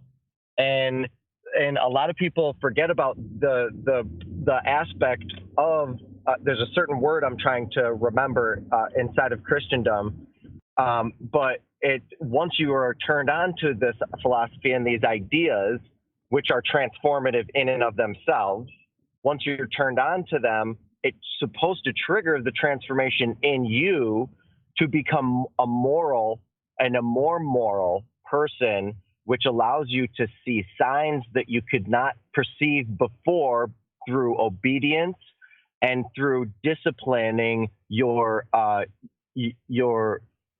desires.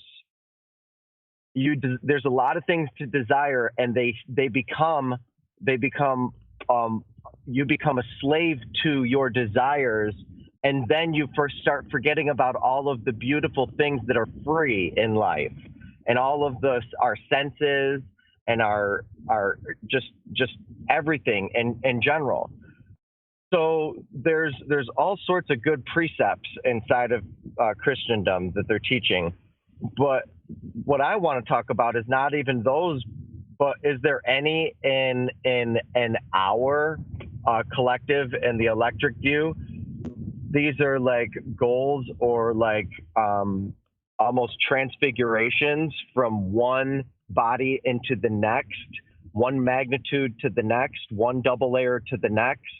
And is this ascending, and how much can we grow towards this endless this endless divine communication with everything in the universe?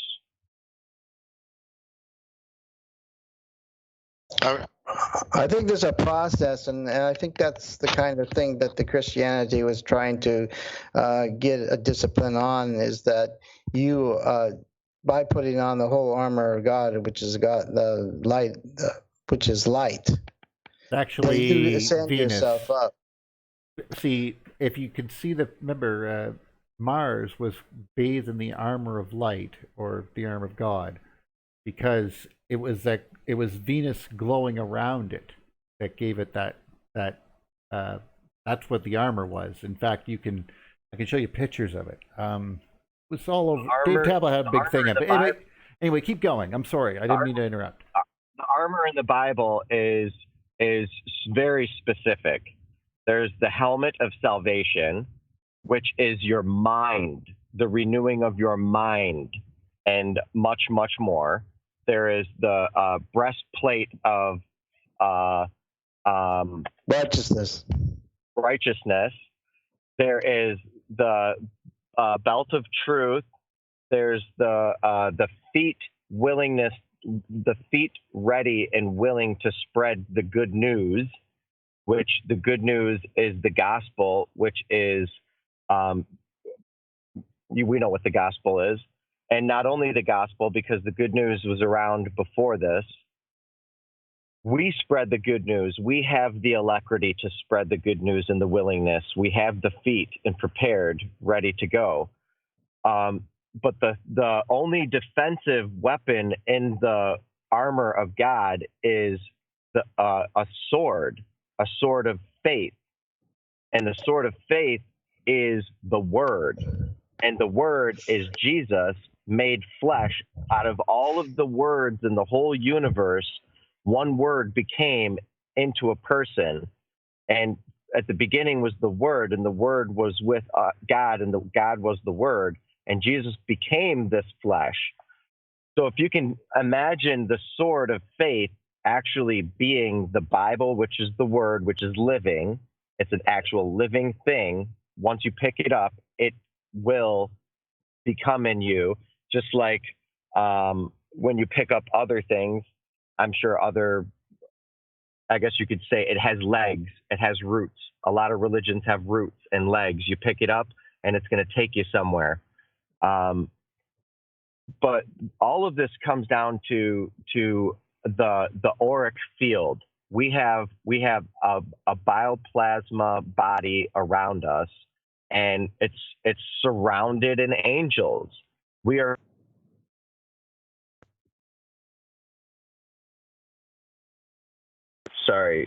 spirit? We are bathing in spirits. This is literally what 98% of the universe is, or 99% of the universe is spirits. We can tune into them and tune out of them all day long. We've seen this, and we've seen in the psychopathy inside of human beings and the ability of them to tune into and tune out of different sources that aren't them. And we can do this too. Of course, it takes practice if you want to have multiple personality disorder, and this is also experienced through synesthesia and the blending of the senses through experientially participating in artistic processes. The more artistic processes you participate in, you can grow synesthesia, I believe, which a lot of people say they are it, but there actually is tests to see if you're a synesthete. I would absolutely concur with that. Yeah, the sword is the sword of the spirit, which is the word. easy to mix up there because of the shield of faith. But the big thing there is the renewing of the mind, and that's taking your unconscious programming and changing it to something that's more to the spiritual, to the truth, rather than the earthly desires and pursuits and stuff like that, or whatever. More towards love, James. Yeah. Yeah, and the Christian process is to renew that body, to renew your mind, to renew your thing, and this is exactly what everybody on the planet needs to do. Yeah. Yes, and this is why there's so much depression, and we think with our minds instead of with our hearts. And then the pharmaceuticals tell you that something's wrong with you. The doctors verify that there's something wrong with you. You're sad because you don't want to feel the bad breakup that you just went through, so you're depressed. Then you're hooked on meds. Then if as soon as just wait till you're not allowed to own weapons if you're mentally anything. Then there goes half the weapon owners. They have to turn their weapons in. It's either way. It's a sad state of affairs out there. And let me jump in here for a second. Hemispheres comes to mind. Balance of the heart and mind. Here's the unpopular opinion coming in. This is necessary. Like, all of it's necessary. People have to be depressed. In order for you to have this joy, in order to have ultimate joy, you need ultimate destruction. So, and the universe is doing perfectly fine. Perfectly fine, especially if we believe all this cometary disaster and catastrophism. If the Earth went through this and we had record of it, I mean, not just survival, we had people literally writing and drawing it. I think the universe is doing just great. It's this constant grass is greener syndrome. And I think the real why the desire to improve, as a great philosopher once said. Why? I don't know. That's a very. I like process. it. I personally want to, but I understand my motivations now.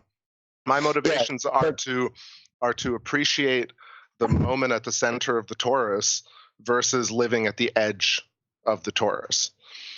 I think you have to get all your Christmas presents and everything you've ever wanted or what you thought you wanted, and then you find out you're not happy. And you have to. Then it forces you to re-examine your whole thing, and that comes back to the fracturing your whole thing. But isn't that literally just not to give me anything for Christmas? Let me just quickly have the back and forth. So, but don't we already have that? It's like what I've been pointing out with this, like Rupert Sheldrake. He's been proven. Can't we move past this? Like, we've been proven that riches and gifts don't actually. Sorry. Only parts of his stuff has been proven. You gotta specify what part of his stuff. Oh, right. Sorry, I just mean the fact that there's some sort of telepathy, like just mothers and children, right? You cut the umbilical cord and physical manifest illuminated reality, but a mother is still tied to her children, let's say. And he was trying to prove that using experiments. He actually has degrees. He's also spiritual, and there's a lot of studies that he's done are very basic. It's not even that they're complicated. It's just that this is the 90 to 10. The 90 is always going to be like, we can never know. We can never know. And then there's a small percentage that can know. Oh, we know it, but that's what the established is about. They're not doing science. They're doing a mental. They're doing a spiritual lesson. But they have to. They're taking over the church. No, I'm just saying we talk like there's this emotion of like they shouldn't be doing that. But I'm saying they absolutely have to be doing that in order for us to have 80 people here talking about this truth. I'm saying they're as necessary as death. I just wonder why we speak with the psychological emotion of like, I hope they all change and everything is light. Everything can't be light because then. And look, I'm one of those positive people who works and is motivated and I have goals. I'm not like nihilistic. I'm just saying like the natural order of the universe is. I'm saying like, it's You don't want. You could have an overload of nice people, and then it's what we talk about with nature. This wonderful balance of nature is the wonderful balance of the universe. Okay. In a picture, imagine if it was just rainbows and unicorns. That would get boring pretty quick. Excuse me. That is Canada. Up here, that's all we have is rainbows, unicorns. That's how it works. You get really true, big. Actually, that's actually. Don't forget about the leprechauns. We take all of our hatred and everything that we despise about life, and we give it to the Canadian geese, and we send it down south. You know what? Really, I think this all kind of ties back to communication. That there was this time in our ancient history where we did have the capacity to sort of function and think collectively with a high level of agreement based on a deeper understanding of each other collectively, and that was severed somehow. And as a result, we began creating archetypes and personifying things as a way of communicating with each other, because in the past we had the capacity to communicate without them, and then we needed them. If you think about what an archetype or a personification really is, it's a veiled communication. It's an attempt to pass something on in a package. That's really what it is. You put a face on a deeper truth, right? And so if that's I think that possibly what we're trying to do is shorthand and create ways to communicate deeper truths to each other. These are things I can accept and embrace, but I think that it's, for me, really unnecessary to embody the idea that actual people are then associated with these other things, although they may be.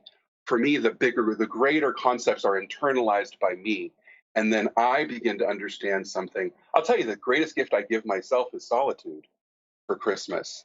The more time I spend around people, the more confused I become.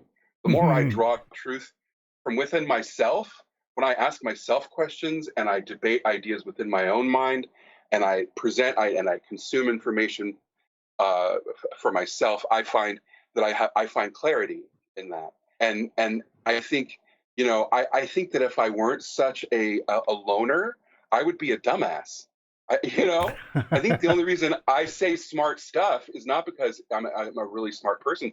It's just because I sit around obsessing about my navel all the time. And I think, being awoke, maybe taking ayahuasca or LSD and coming to a place of understanding the foundational geometry of the universe and the spiritual nature of the cosmos. I think those things are all valid and real. I just don't. But I think that we also have to be willing and able to understand how those ideas have manipulated us. And I think you all do. And I would never suggest that you don't. But I think it's important to make a distinction. I don't believe Jesus ever existed. Thanks, and that's the difference between some of you and me. And that, I think, should be okay. And it shouldn't be a basis for which you assume that I think that you want me to love Jesus. That's not in any way what I'm suggesting. I just don't think I don't think he lived as an individual. I think he's a personification of a lot of historical truth. I like loving Jesus, but I also like loving Sherlock Holmes and Luke Skywalker. So Battlestar Galactica. But can I be a little bit rude here and just go into chat and I was going to ask that. Yes, Rick was mentioning banana splitting. So. Well, because I'm getting pushback on this idea. Like I always tackle. And Ryan is one of always hangs out on TBS, but he says we are infinite, we are love, and even Buddy I was talking to about this idea that it's all love, and I don't think it is. I really think it's I think love is there, and I think also what we consider not love is the basis for love. You can't have love. Love is the conduit. Love is the connection. Love is the juice. Love is the electricity. The electricity isn't everything, but I think that love is the active force that binds us. What we're not saying is God is all aspects of everything, and we choose either good or evil. We choose light or dark. We choose. That's our choice. I don't think so. I don't think I think I this think is you choose a construct. you choose whether to die or not.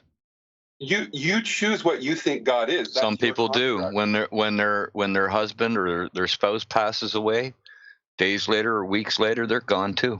I You just guys, mean like I have to be nobody's. honest with you. I think I'm God. I do. I think Johnny Cash is God. Can I try and finish this thread here, or do Try you it, please. Oh, fuck. Finish your thread, for God's sake. Sorry, it's really tough. Like, I do have a point to make, but I can shut up too. So No, please go on. Banana split. Go ahead. Let- no, so we got let yin me yang just is a say- lie. Yeah, go Let ahead. me just say that I think that if we all evolved and that all of a sudden everybody became loving and they decided that people shouldn't die and stuff like that, and then the conditions would be like great for living, and then nobody would care. And then I think some people would say, I remember the days when we actually cared. So I think no matter what kind of conditions that we start of or we evolve to, there's always going to be a looking back and saying, you know, how terrible things were back in the day. At least there was some juice about caring about certain things, and that's gone. And we would mourn that loss or that counterpoint or whatever that you're talking about. So that's all I got to say. I think there's more care than ever before. There's also some of the worst stuff that's ever been done before. That would make way more sense geometrically and physically. I'm really not arguing like just meta. I'm actually arguing like in a plasma universe with these two inverted cones and the torus and the energetic flow of the Birkeland current and these the geometry of the universe. It's necessitative. Like love only exists like these emotions are dipolar. So like death is necessitative. Waste and rot and destruction and what we perceive as evil. This idea that we got to just save things. We got to save the planet. We got to save ourselves. That's the salvationism of like grass is always greener. It's never actually living now, which is like the universe is doing just great now, and I really care for all of you. And the acknowledgement of the one moment right now is the perspective shift of what really is at the core of all of this, right? It's not to sit and lament. How many years have we all been lamenting? Oh, it's a fucking sad state of affairs. Excuse me, but not to joke, but I mean, everybody has their archetype. And Alan Watts was doing that, and I'm sure Socrates was doing that. I'm about change and like fixing things, and actually fixing it means embracing death and having good deaths. Talking to each other about fear and saying so let me throw you page an to the word. Okay. As you're talking, I'm thinking if we had a vessel, a bottle, and it was filled with half oil and half vinegar, and we capped it, and then I think that we would have to understand that there's two levels of control, two levels that we can or can't control. Let's say we can't control how much oil or how much vinegar is in the bottle, but we can certainly control how much chaos or order exists between the two. And I think that's the nuance that maybe is, I think, important to grasp is that that there are things that we can change and there are things that we can't change. I think it's hubris for us to assume that we can't control global warming, but we can control the darkness and the light of the universe. Like, I think we have to understand our place in the universe. But when I say I'm a god, what that means is that I identify myself as the highest source of truth in my world. And I do that because I spend a lot of time trying to figure out what's bullshit and what's the truth for me. And so I internalize, as I think most of us do, a truth that we hold within ourselves. And I think that's, kind of what I'm getting at and what I'm trying to put my finger on. I just want to say I don't mean to take that away from you, Jeff. I think it was just like a tangent to what I was talking about. I feel like that too. We are the shape of geometry as the higher power. Everybody who thinks like there's some other master or some hidden hand is a similar byproduct of this salvationism, grass is greener syndrome. There's always something so evil I'll never know. And there's always somebody so much smarter than me that I'll never know. Versus being like, okay, what I'm going to do is I'm going to know. and then I'm also going to die. And these are two massively and I'm also going to be powerful. fallible. Like, spoiler alert, necessitatively, I'm God, the gods are fallible. But necessitatively, so even the word fallacy and fallible and false and fake, these words phallic, they all allude to this kind of negative thing, like somehow it's just shit. But really, it's so important, and the holism, holistic thinking is really about embracing the dark. For me, at least. Buddy talks about the bubbles and the geometry, and I think that's so important. But I think the difference in my world, like if I'm thinking in the most abstract sense, what I'm seeing is the contrast between the dark and the light. It's reading the interactions, the swirls and the ebbs and flows of the two, and the shadows in between. To me, that's where the information is. That's where that's the river. That's the birth canal. And so I don't ever deny the darkness, or I don't ever deny the light in my life. I only ever look at what is the angle through which I see how those two things are interacting. And so I don't know. It's a kind of more like from a visual perspective, I'm looking at contrast as my visual tool that I look at the world through. And I think that when you talk about enlightenment, you talk about, Buddy talked about like how our senses are changed and can mean, you can taste the sky, or you can feel butter in many ways. But the truth of the matter is that that higher sensing is really about stepping outside of our own perspective and our own worldview and seeing another facet of a thing. Okay, I would ask you. That's where the geometry comes in, is the additional facets of the same idea. What do you see the outcome as? You're having too much fun. All right. What's that? I'm waiting. No, I was going to say, like in terms of, I always go back to goals, because that's what kind of got me thinking about the thing. So what does that perspective get me? Yeah. What do you feel like? What do you feel like death is? Maybe. Well, I perceive myself. I told you, unpopular opinion. The gift of Christmas is I see myself as eternally resonant, so that everything in my life is a record of itself, and then becomes a part of the great library, or the great record in the sky, and that record is living and all around us and resonates back to us. And I think some of what we see as iconographic ideas and visual images, especially in movies. You talked about earlier how movies have clues that maybe graphic novels or actually just the written word don't have. And I think that's because visual artists look for universal images. We saw it we see it so much that our visual artists are the ones who are drawing from the universal imagery and repeating these, because they want that visual resonance, right? You want that eyeballs, on screen. And so it's intrinsic that we would do that. So anyway, I'm sorry. Did I answer your question? I think. Sure. I'm sorry. I didn't mean it to be really pointed. It was like, I like the way you think. It's a great question. Yeah. It's a wonderful question. I think it's that being able to see the subtle interactions between opposing forces really gives one a balanced perspective in general.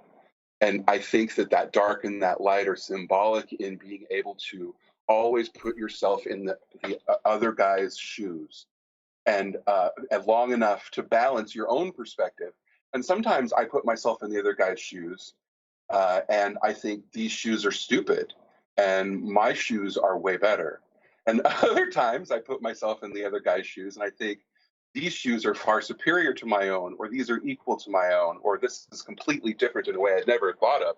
But it's that capacity to contrast, to compare and contrast, that is the hot point. Is the learning where the info comes, where the new matter. It's the spot where the new matter comes out. You know what I'm saying? The ability to have empathy. Well, right, and empathy is a slightly different idea. Empathy is based on that we benefit when we understand each other more and better, and I think it's a sister concept. But what I'm just talking about, even if you like hate that person, or you disagree with them, if you can relate to where they're coming from and how they might be acting and why, then you cease to that reactionary feeling goes away, and you can see clearly the line between the two ideas and how those contour and how they curve, and that information is invaluable in coming to consensus, or in any kind of progress of human progress. Is we base things on the shoulders of the things before us, and what we agree upon is as important or more important than what we disagree. It's just what we disagree about is more fun to shoot the breeze about. Go ahead. I'm sorry. I just want to make a final metaphor about this. It's happening in the chat a bunch, and I'm gonna be sounding like I'm judging people, but I am. Speaking of the chat. Speaking of the chat, there's a lot of elites are ruled by fear, greed, and vanity. Yes, of course. And this idea of transhumanism. There's all this stuff basically, but it's just a ton of fear porn for People me. Be speaking things, scary minds. Yeah, it's I'm having my fever dream. I feel like the metaphor is like going to a restaurant, you don't like the food, going to the other restaurant, getting good food, and talking only about the last restaurant. You know what I mean? Like, how many times can the elite be scary? I mean, the elite are scary. Okay, Nephilim, Baphomet, I mean, covering one eye, Illuminati. It's so boring. Even, I bet you the Illuminati are bored with being the Illuminati at this point. My mom used to talk about going on a diet while we ate dinner. Always. Every time we went out, she would talk about going on a diet. Didn't matter. So amazing. the point that I'm trying to make, the new way forth, this kind of novelty machine that McKenna was talking about, and the understanding of the universe is about actually realizing you're at the new restaurant enjoying the new food. It's not about how shitty the old soup was, and this whole idea of there's the hidden hand, and you're being oppressed, and there's somebody greater. There are these things I can never understand versus we are exactly the Godhead. We are manifestation. It's a really good point, Chris. We are already here. We're already here. Perspective on that, actually. I think that we have to be. Neil, I'm sorry. Were you already being in Nirvana? Neil, I'm sorry. Were you wanting to say something? No, I want to only get to. Well, obviously, Gil Gerard is my spirit animal, and I linked a bunch of dances with him there, so that was important because you guys were talking about who you worship, and I worship Gil Gerard. I mean, I'm just saying he is perfect. So, Gil, you're always welcome to come on the show whenever you want. Just let you know. So, Aaron Gray, same to you. He does work the circuit. I've seen him. I don't even pretend that he might come on to talk to us. Okay, so shush. I'm just. I would not. I would faint. I'm pretty sure. So anyway, where was I? Neil, what? What? Talk about it, but I wanted to talk about, because you guys were on a bunch of things that were obviously very important. I was obviously onto this, showing how this image here is the same as this image here. These are the same friggin' image. That's what they are. Stylized differently. That's all. And we see the same thing. It is, because look here. Look, here's these little heads right here. Well, here's the same thing right here, but on a slightly different angle. And so you can see, but these are the effects, and it's been drawn several times as it morphed over time. But it's connected to this other god here, this one here, which is exemplified here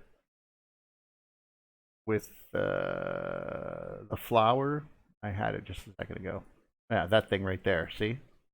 And so these are connections to gods behind it. And so this was basically this is the war of the gods heading out. But of course, apparently these guys thought it was a god just sort of lying back, chilling. That's what he was doing. He was doing his thing. So it's a matter of interpretation. But you can see this sort of these sort of links throughout time. But I wasn't trying to stop what you guys were talking about, but I did want to make sure that we did talk to the audience, because I want to have them mention, or basically I do have a few comments from the audience. When you just let me know when you're ready. Oh, I'm ready. So okay. Well, let's see here. I've got starting with way back in old Hogleg, which is kind of a great name. I've wondered if Jordan Maxwell's research that reveals the volcano god worship in early Judaism was in reality an electric discharge. And Kronos actually responds to Old Dog and says, yes, that's where the menorah comes from. It was a squatter man seen on the mountain of God, the cosmic mountain. Look up ancient menorah. So I don't know if you guys wanted to comment on that. I would add to that the Jewish Antiquities Authority, if you Google that, you will see the menorah in squatterman form, in ancient pottery and whatever. I think I can visualize what you're talking about. I think you're right. that's actually very impressive. I didn't know that any of that. You don't have to visualize it. You can go to Google and type in. Remember, all my wisdom is from within, though. You have to remember. What am I Googling? Right. Okay. You're Googling Egyptian Antiquities Authority. Meanwhile, Disintegral says being here is somewhat of a synchronicity. He said it's like a group conversation, nice and Images, open. Neil. That's a compliment for us. Did we get that? I heard the beginning of the compliment, then I heard Well, images. his name is Disintegral, which I think is cool. I always like cool names, but he says being here is somewhat of a synchronicity. It's like kind of a group conversation, nice and open. Well, that's actually kind of what we were trying to do. So it's not Jewish. It's Israeli Antiquities Authority. Go, Chris. No problem. I'm just 314. Yeah, you are right. We are negative in regards maybe to what I was saying. Silent Murmur says egoism isn't. Yeah, that's it. Egoism is always the dull devolution. And then 314 says McKenna certainly was sent by secret societies. Yay! Of course, maybe. Sure. Look at the Pan Am logo. Let's go to Miles Mathis conspiracies. We'll just start right there. Dusty Plasma says Tess rules. Concur. Tess rules.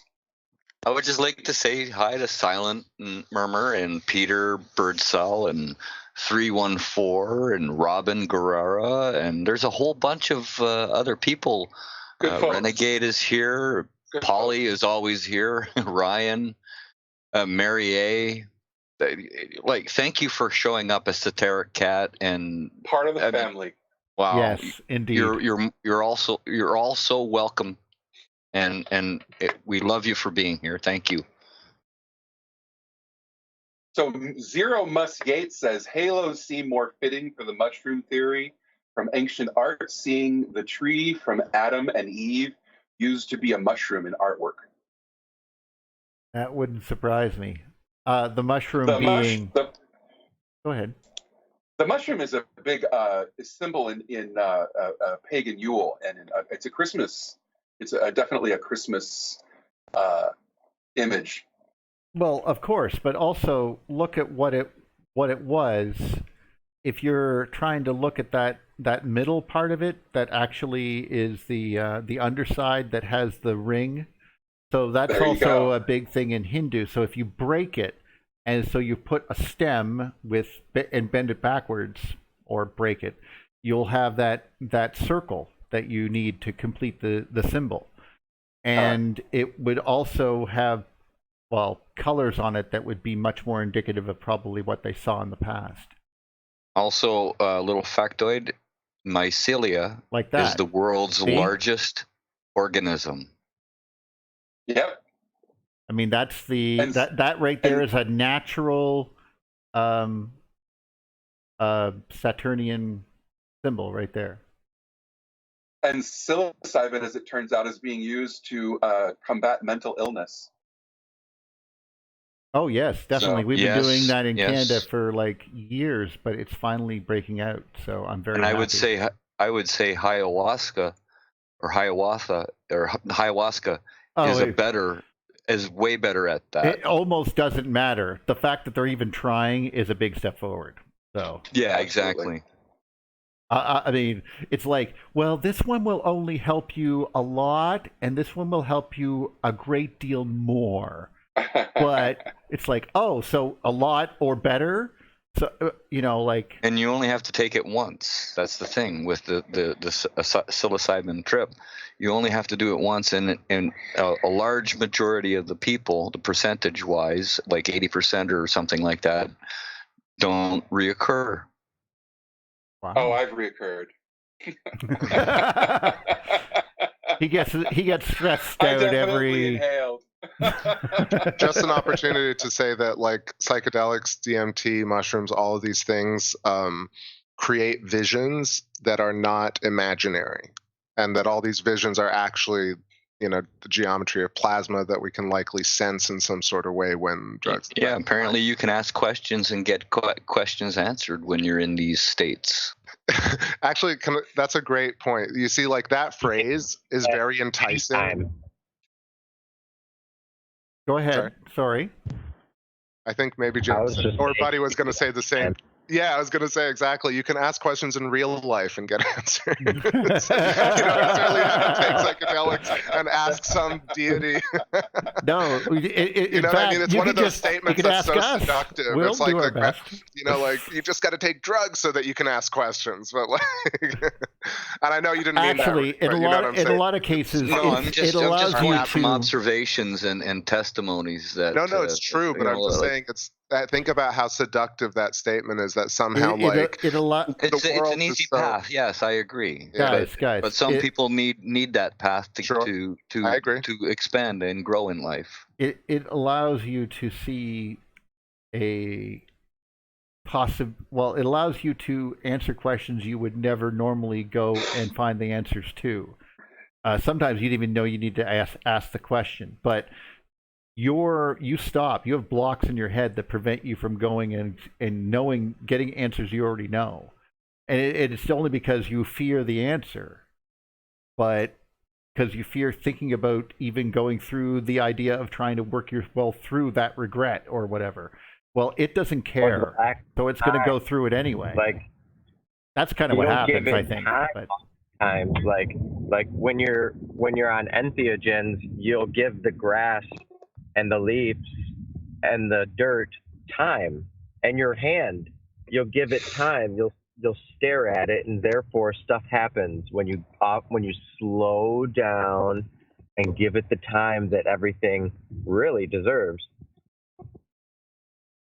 It's my experience from talking to individuals. I've never actually done this mind-altering drug stuff. Sorry, but you don't have to apologize for not being a druggie. It's okay. Yeah, well, no, I was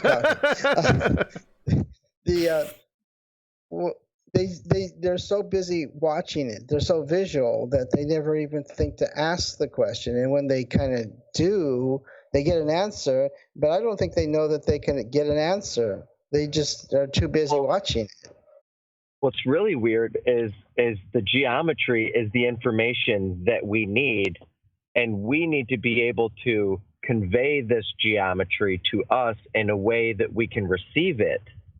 And that's what Alex Gray does so well, and that's what visionary art is. Alex Gray wrote this amazing book on the ability to have these visions and these understandings, these realizations, and make them tangible so that the viewer is like, oh my gosh, that's exactly what it is. And then the geometry itself has the information that we need to go further into discovery of who we are as a species. Buddy, correct me. I haven't followed Alex in a while. Does he talk about plasma layers, like physical plasma? Because the graphic, his imagery is really on point. But Alex, he is aware of all of the electrical bodies and plasma and biofield and all that stuff. Yeah.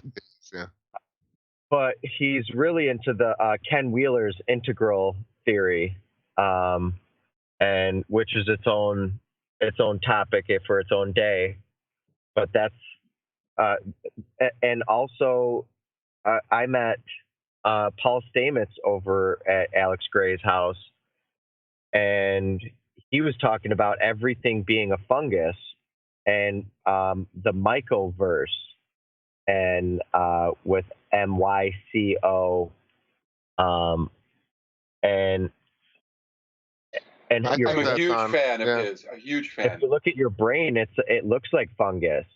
So the skeleton could just be to protect a certain type of fungus, and parasites. There could be some sort of a parasite inside of I don't know, parasitic or not. It looks kind of fungus. I think the body is they grow like trees in the dendritic fashion, and he has actually hypothesized that human consciousness was exponentially grown through the relationship with mushrooms. That we have mushrooms to thank for our brains, kind of, because mushrooms are in effect a brain. They're a huge living thinking organism. So it's an interesting idea. There's a COSM is part of his organization that he's involved in, and MAPS. MAPS is all about taking and ingesting entheogens and understanding. And for the longest time, Alex Gray has been, in my eyes, one of the most refined painters that's existed. And now there's so many visionary artists out there now doing the same thing. There's art. Art what? You cut out for a moment, buddy. Still there? It appears Buddy has died. We'll have to move on. Rest in peace, my friend. All right. I would just like to say that I think that fungi, or I think this is space viruses, not just from the Earth. So that I just wanted to interject that. Thank you. No, spores. Yeah, the idea of spores doesn't surprise me. Like, you were thinking Saturn boat there, Neil? Yes, I was. How'd you know? I was going to say that mentioned that you were talking. Sorry, Chris. No, it's all good. All good, man. No, it's just like the human body is mushrooms and fractals, but also if you take a cross section of skin, it's stratified layers of soil. If you look at your hand, it's dendritic, sinuous rills. We are an imprint of everything in the cosmos in one, encapsulated in a body, and so is pretty much everything at some level of complexity. The order, a fractal of the all, yeah. Yeah. So not only, I think mushroom theory is great, but I think we are all, mushrooms are humans, our molecules, our thoughts, our interactions, our love, our cosmos. It does make sense, but it makes sense because in the larger context, of course, why not? I wonder if our brain it produces fits, psilocybin. It fits within the... Yeah, but so the entire external world exists only in relation to our consciousness. That's why the mushrooms don't exist without humans existing. Love doesn't exist without hate. This is really, I think, I know it sounds maybe even fringe here, but this is, I think, what the physics shows too. It's not just that everything is associative. Yeah, that it's a relational dance. I mean, the dance and the whole Ken Wheeler thing of mutual mass acceleration towards a point. Things likely exist, like what we perceive as now is probably existing between 2 points of like this idea of the great attractor, and our local supergroup. It's just it's a set of nerve endings, really, in a way, and we're grown along these nerve endings, and we keep growing. How we do. Or why we do maybe is the big question, but like how we do it makes a lot of sense. Of course, mushrooms look like our brains. Our brains also look like hemispheres, and the planet has hemispheres. And then thoughts, the dipolar reality, just the full recursiveness of the nature is so powerful. There's almost nothing that is separate from it. Yeah. The ancients are very big on being binary, and all the gods had their consorts. So just as a thank you. No, it was true. They did. They had them everywhere.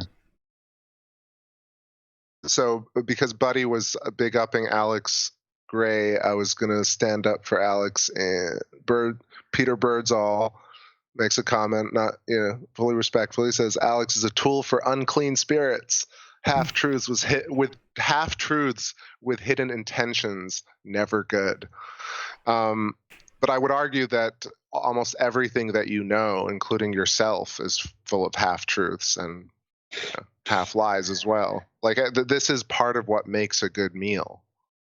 Anyway, so Alex Gray, yes, might not be for everybody, but for Buddy, and I mean, I've always thought his work was really great. So, well, currently there is speculation that psilocybin is produced in our brains. Well, I don't know about that. There are. Or DMT is produced. This idea. Oh yeah, we know that there's DMT being produced in our brains for sure. That's scientifically proven. But I was wondering if psilocybins were produced as well. Really, doesn't it seem like psychedelics in general and medication is just charge variations and charge inductions and changes in density of charge? Really, because this is what seems to be like how matter forms along filaments is through, permittivity. Half the stuff we probably see is not even really there. Like it's just a. Well, I meant with regards to psychic stuff, like or not psychic stuff, like using DMT to fill in the gaps of, because we need hallucinations to like sort of imagine things that we don't see. Like even though we're not looking at the kids, they're still in the back seat and we're imagining what they're doing, like while we're driving or whatever, that type of thing. I think those things are needed, especially in our peripheries of our vision, especially. I would actually kids, what say are you doing? It got awful quiet back there. Imagination, though, can't theoretically imagination be explained as a plasma bubble, as a thin layer of plasma that allows you to have this omnipresent awareness of things? I'm always trying to get it back to like what is. Actually, it's the exact opposite. Okay. What I mean is that yes, we can, buddy. It's actually the sense that we can actually produce a space that is ourselves and see ourselves separate from others. That is something that seems to be just a recent development in our species. That's all. I mean, within the last few thousand years, and it's a taught thing. It seems to be. That's all. I would say that there are cultures that say that dreaming is actually the real thing, and what we're doing right now in the physical is the dream. And I've actually had dreams where I woke up and I woke up in a dream, from a dream, inside of a dream. So this is just levels of consciousness, and thoughts can also be viruses, kind of like bad software or intentional bad programming being thrown in there. So just saying that. Uploads to our brain. We got a lot on the topic in the geometric view yesterday, just about this, exactly what is consciousness, and I started explaining it as the dielectric inertial plane, or what's the sheet that all the planets are on? Is that the galactic plane? Yeah, the galactic plane. Yeah, that's a dielectric. Or the solar plane. Sorry, the solar ecliptic. Solar ecliptics. I was explaining how all of the thoughts come out of the sun and all of the bodies come out of the sun. And and this backs up with what Jim talks about during these catastrophic events, all of the information is already always beaming the Earth, and the Earth is already ready for it. It has been nurtured. The soil, it's in the soil, it's in the lichen and in the fungus. So then the ideas, the Earth being ready to receive the ideas from the sun as they come, which are creatures in the form of sexed united pairs, which are helical winding ideas. Literally, ideas are the helical winding toroids that produce sexed mated pairs.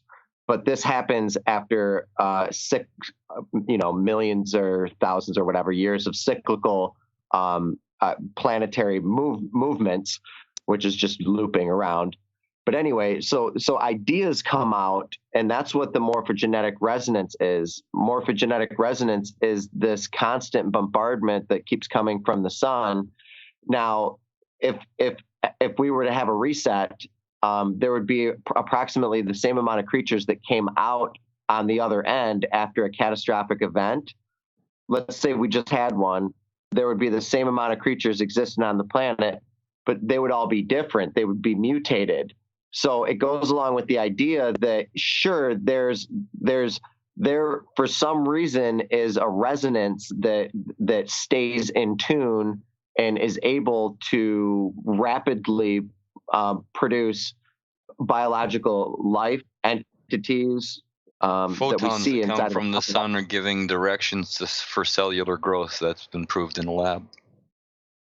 What's interesting is that Lipton was the first one that I know of that suggested that memories and whatnot are on the outer side of the cell, or the cell boundary itself. So this would mean that the heliosphere of our solar system has contained all the memories and our consciousness as well, and that they kind of cycle in through, and we pick up on them or not. Michael So Claridge talked about that. You're absolutely right. Michael Claridge talked about that in one of his videos. Yes. We've talked about this on the group too. Oh yes, but definitely. What if the Earth is the stomach, okay, and that's it, and it's trying to feed itself? The solar unit is trying to feed itself, and it's moving all this material to different places, but the stomach of it, or maybe the heart or the eye, but most likely the stomach would be Earth, and that we're the gut fauna of a larger system, and it's trying to create something and feed itself. And I would think about it that way. It's kind of weird, I guess. I just want to throw a philosophical note to that, which is Alan Watts said this thing once where he retold this story about how every particle and every cosmic object, including humans and planets and solar systems, are all thinking, are we going to make it? Am I going to make it? And so I think, yes, like there's this larger construct, this hyper complex organism called our solar system that likely has a consciousness as, this very complex organism. But I bet it also thinks like it has the same fallacies, I guess, as a person would, or as a bacteria would. We all have the same dance going on. And upsetting the stomach would be taking mushrooms, and the solar system, the whole solar unit, having a self-conscious experience could just be a human taking a mushroom, and the whole unit itself could be conscious. And these are cosmic events that we're experiencing. See, if you're asking what is consciousness, my answer is it's the coalescence of will. To me, that's what makes something conscious. If it exerts will and can justify its will or can articulate its will, the coalescence of will is I think the foundation of consciousness. What's will? The dolphin wants to change its consciousness. It uses blowfish. The deer, the elk, the fish. Exactly. Everything wants to see differently and experience experientially. You read Jeffrey West's book Scale, and it really puts things into perspective. It's brilliant, and it's not a bad quest. It's a perfectly reasonable thing to want as a sentient creation or being or whatever. That's I think a brilliant. It's a brilliant insight. I changed my worldview when I learned that animals get high. Well, this is part of it. So what if? So then it becomes the question: is the Earth really just producing these chemicals so that it can, or the solar system, either the solar system or the Earth producing these chemicals in this environment so it can have self-referential experiences as a caribou, as an electric eel, as a bat, as a dolphin. There's a million creatures, and I'm sure plants probably. I was actually going to drop. This is kind of funny. I'm just going to do it. I'm not even going to say. But there's experiments to get plants high and stuff. And what do? We've done experiments on what spiders do with different drugs and the webs they spin. Well, think about it though. Plants are high. Plants are already the highness. Like we engage with plants to get these psychedelic experiences like ayahuasca and grass. High from us. We can get high from us too. There's chemicals inside of our bodies. So sure. Doesn't mean the desire to get high is different than the desire to want to change one's state of being or thinking. They really are different things, and they're both, you guys, I think, really legitimate. But totally need to watch these two videos. Like, swear to God, because what you're talking about is literally all the concepts you're discussing are part of Westworld. Like, if you look at the screen right now, it's talking reference. Everything. Yeah, it's talking about everything. One voice inside your head told you what to do, and the other one did it. And that's how you divide, how your brain was divided. And they talk about this one here was about a scene that discussed how to bootstrap consciousness and how to create it in the first place. I would say one thing about Westworld, though, is it still leans into vengeance. And really in science. Well, no, I mean, it's a great story, but it's undercut at the end by making them villainous, I think. Well, yes, I agree. But the point is that all of this is not, and besides, I'm not sure if they're villainous. I'd be pretty righteously pissed off if you've been doing me that wrong. Would you? No, but we are that. I mean, we are. We have a government that you can't change. No. I mean that wrong, like what they were going through. I mean, don't we talk about that a lot?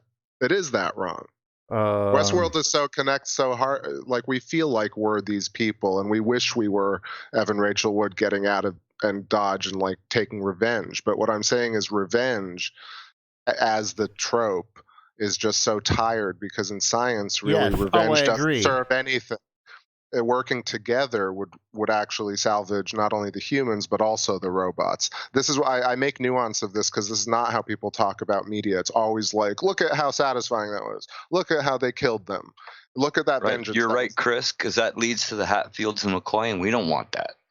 Fear leads to the dark side, but this is really the truth. There's a little bit of they don't practice. They don't practice what they Yoda. They don't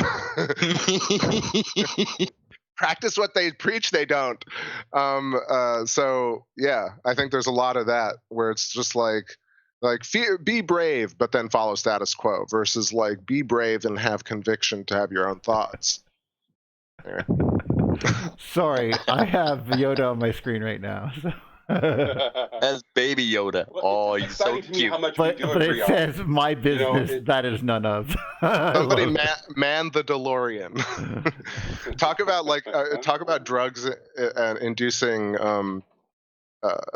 just a drug type of situation. Words. Think about words the Talk about mass hysteria. That little baby Yoda. I follow a bunch of sculptors on YouTube, and every single one of these people is sculpting this baby Yoda. Squatter Yoda. Squatter Yoda. Oh yes, do it.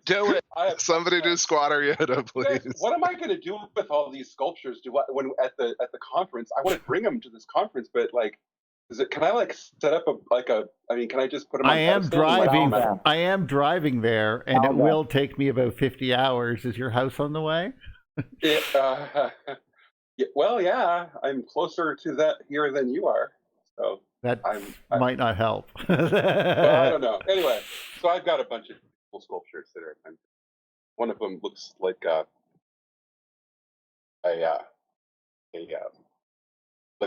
toy. So anyway. Don't say the word. Don't say it. But yeah, it's a squatter man. But they're all, everything is, everything is a squatter man in my world. Yoda is a squatter man, and that's absolutely the case. So look at those Berkeley currents sticking off his head there, for God's sake. But look, they actually make a little bit of the same argument in Star Wars. They're always like, both sides need each other in order to exist. They do it in Spider-Man, they do it in Marvel. It's like without the heroes, there are no anti-heroes, and without the anti-heroes, there are no heroes. Like there's nothing for they make fun of it in all these like adult cartoons like Rick and Morty and whatever. They make fun of Marvel movies. But it's true. Without these ridiculous villains, you don't need these people. They actually don't do anything. They're just like It goes back to my analogy. It's never all oil. It's never all vinegar. It's always the turbulence between the two. That's what we have. That's what we have the power over. Is the mix, how the two interact, and it isn't ever going to be all vinegar or all oil. Nobody wants that. It's really just a matter of how the two complement each other on the salad.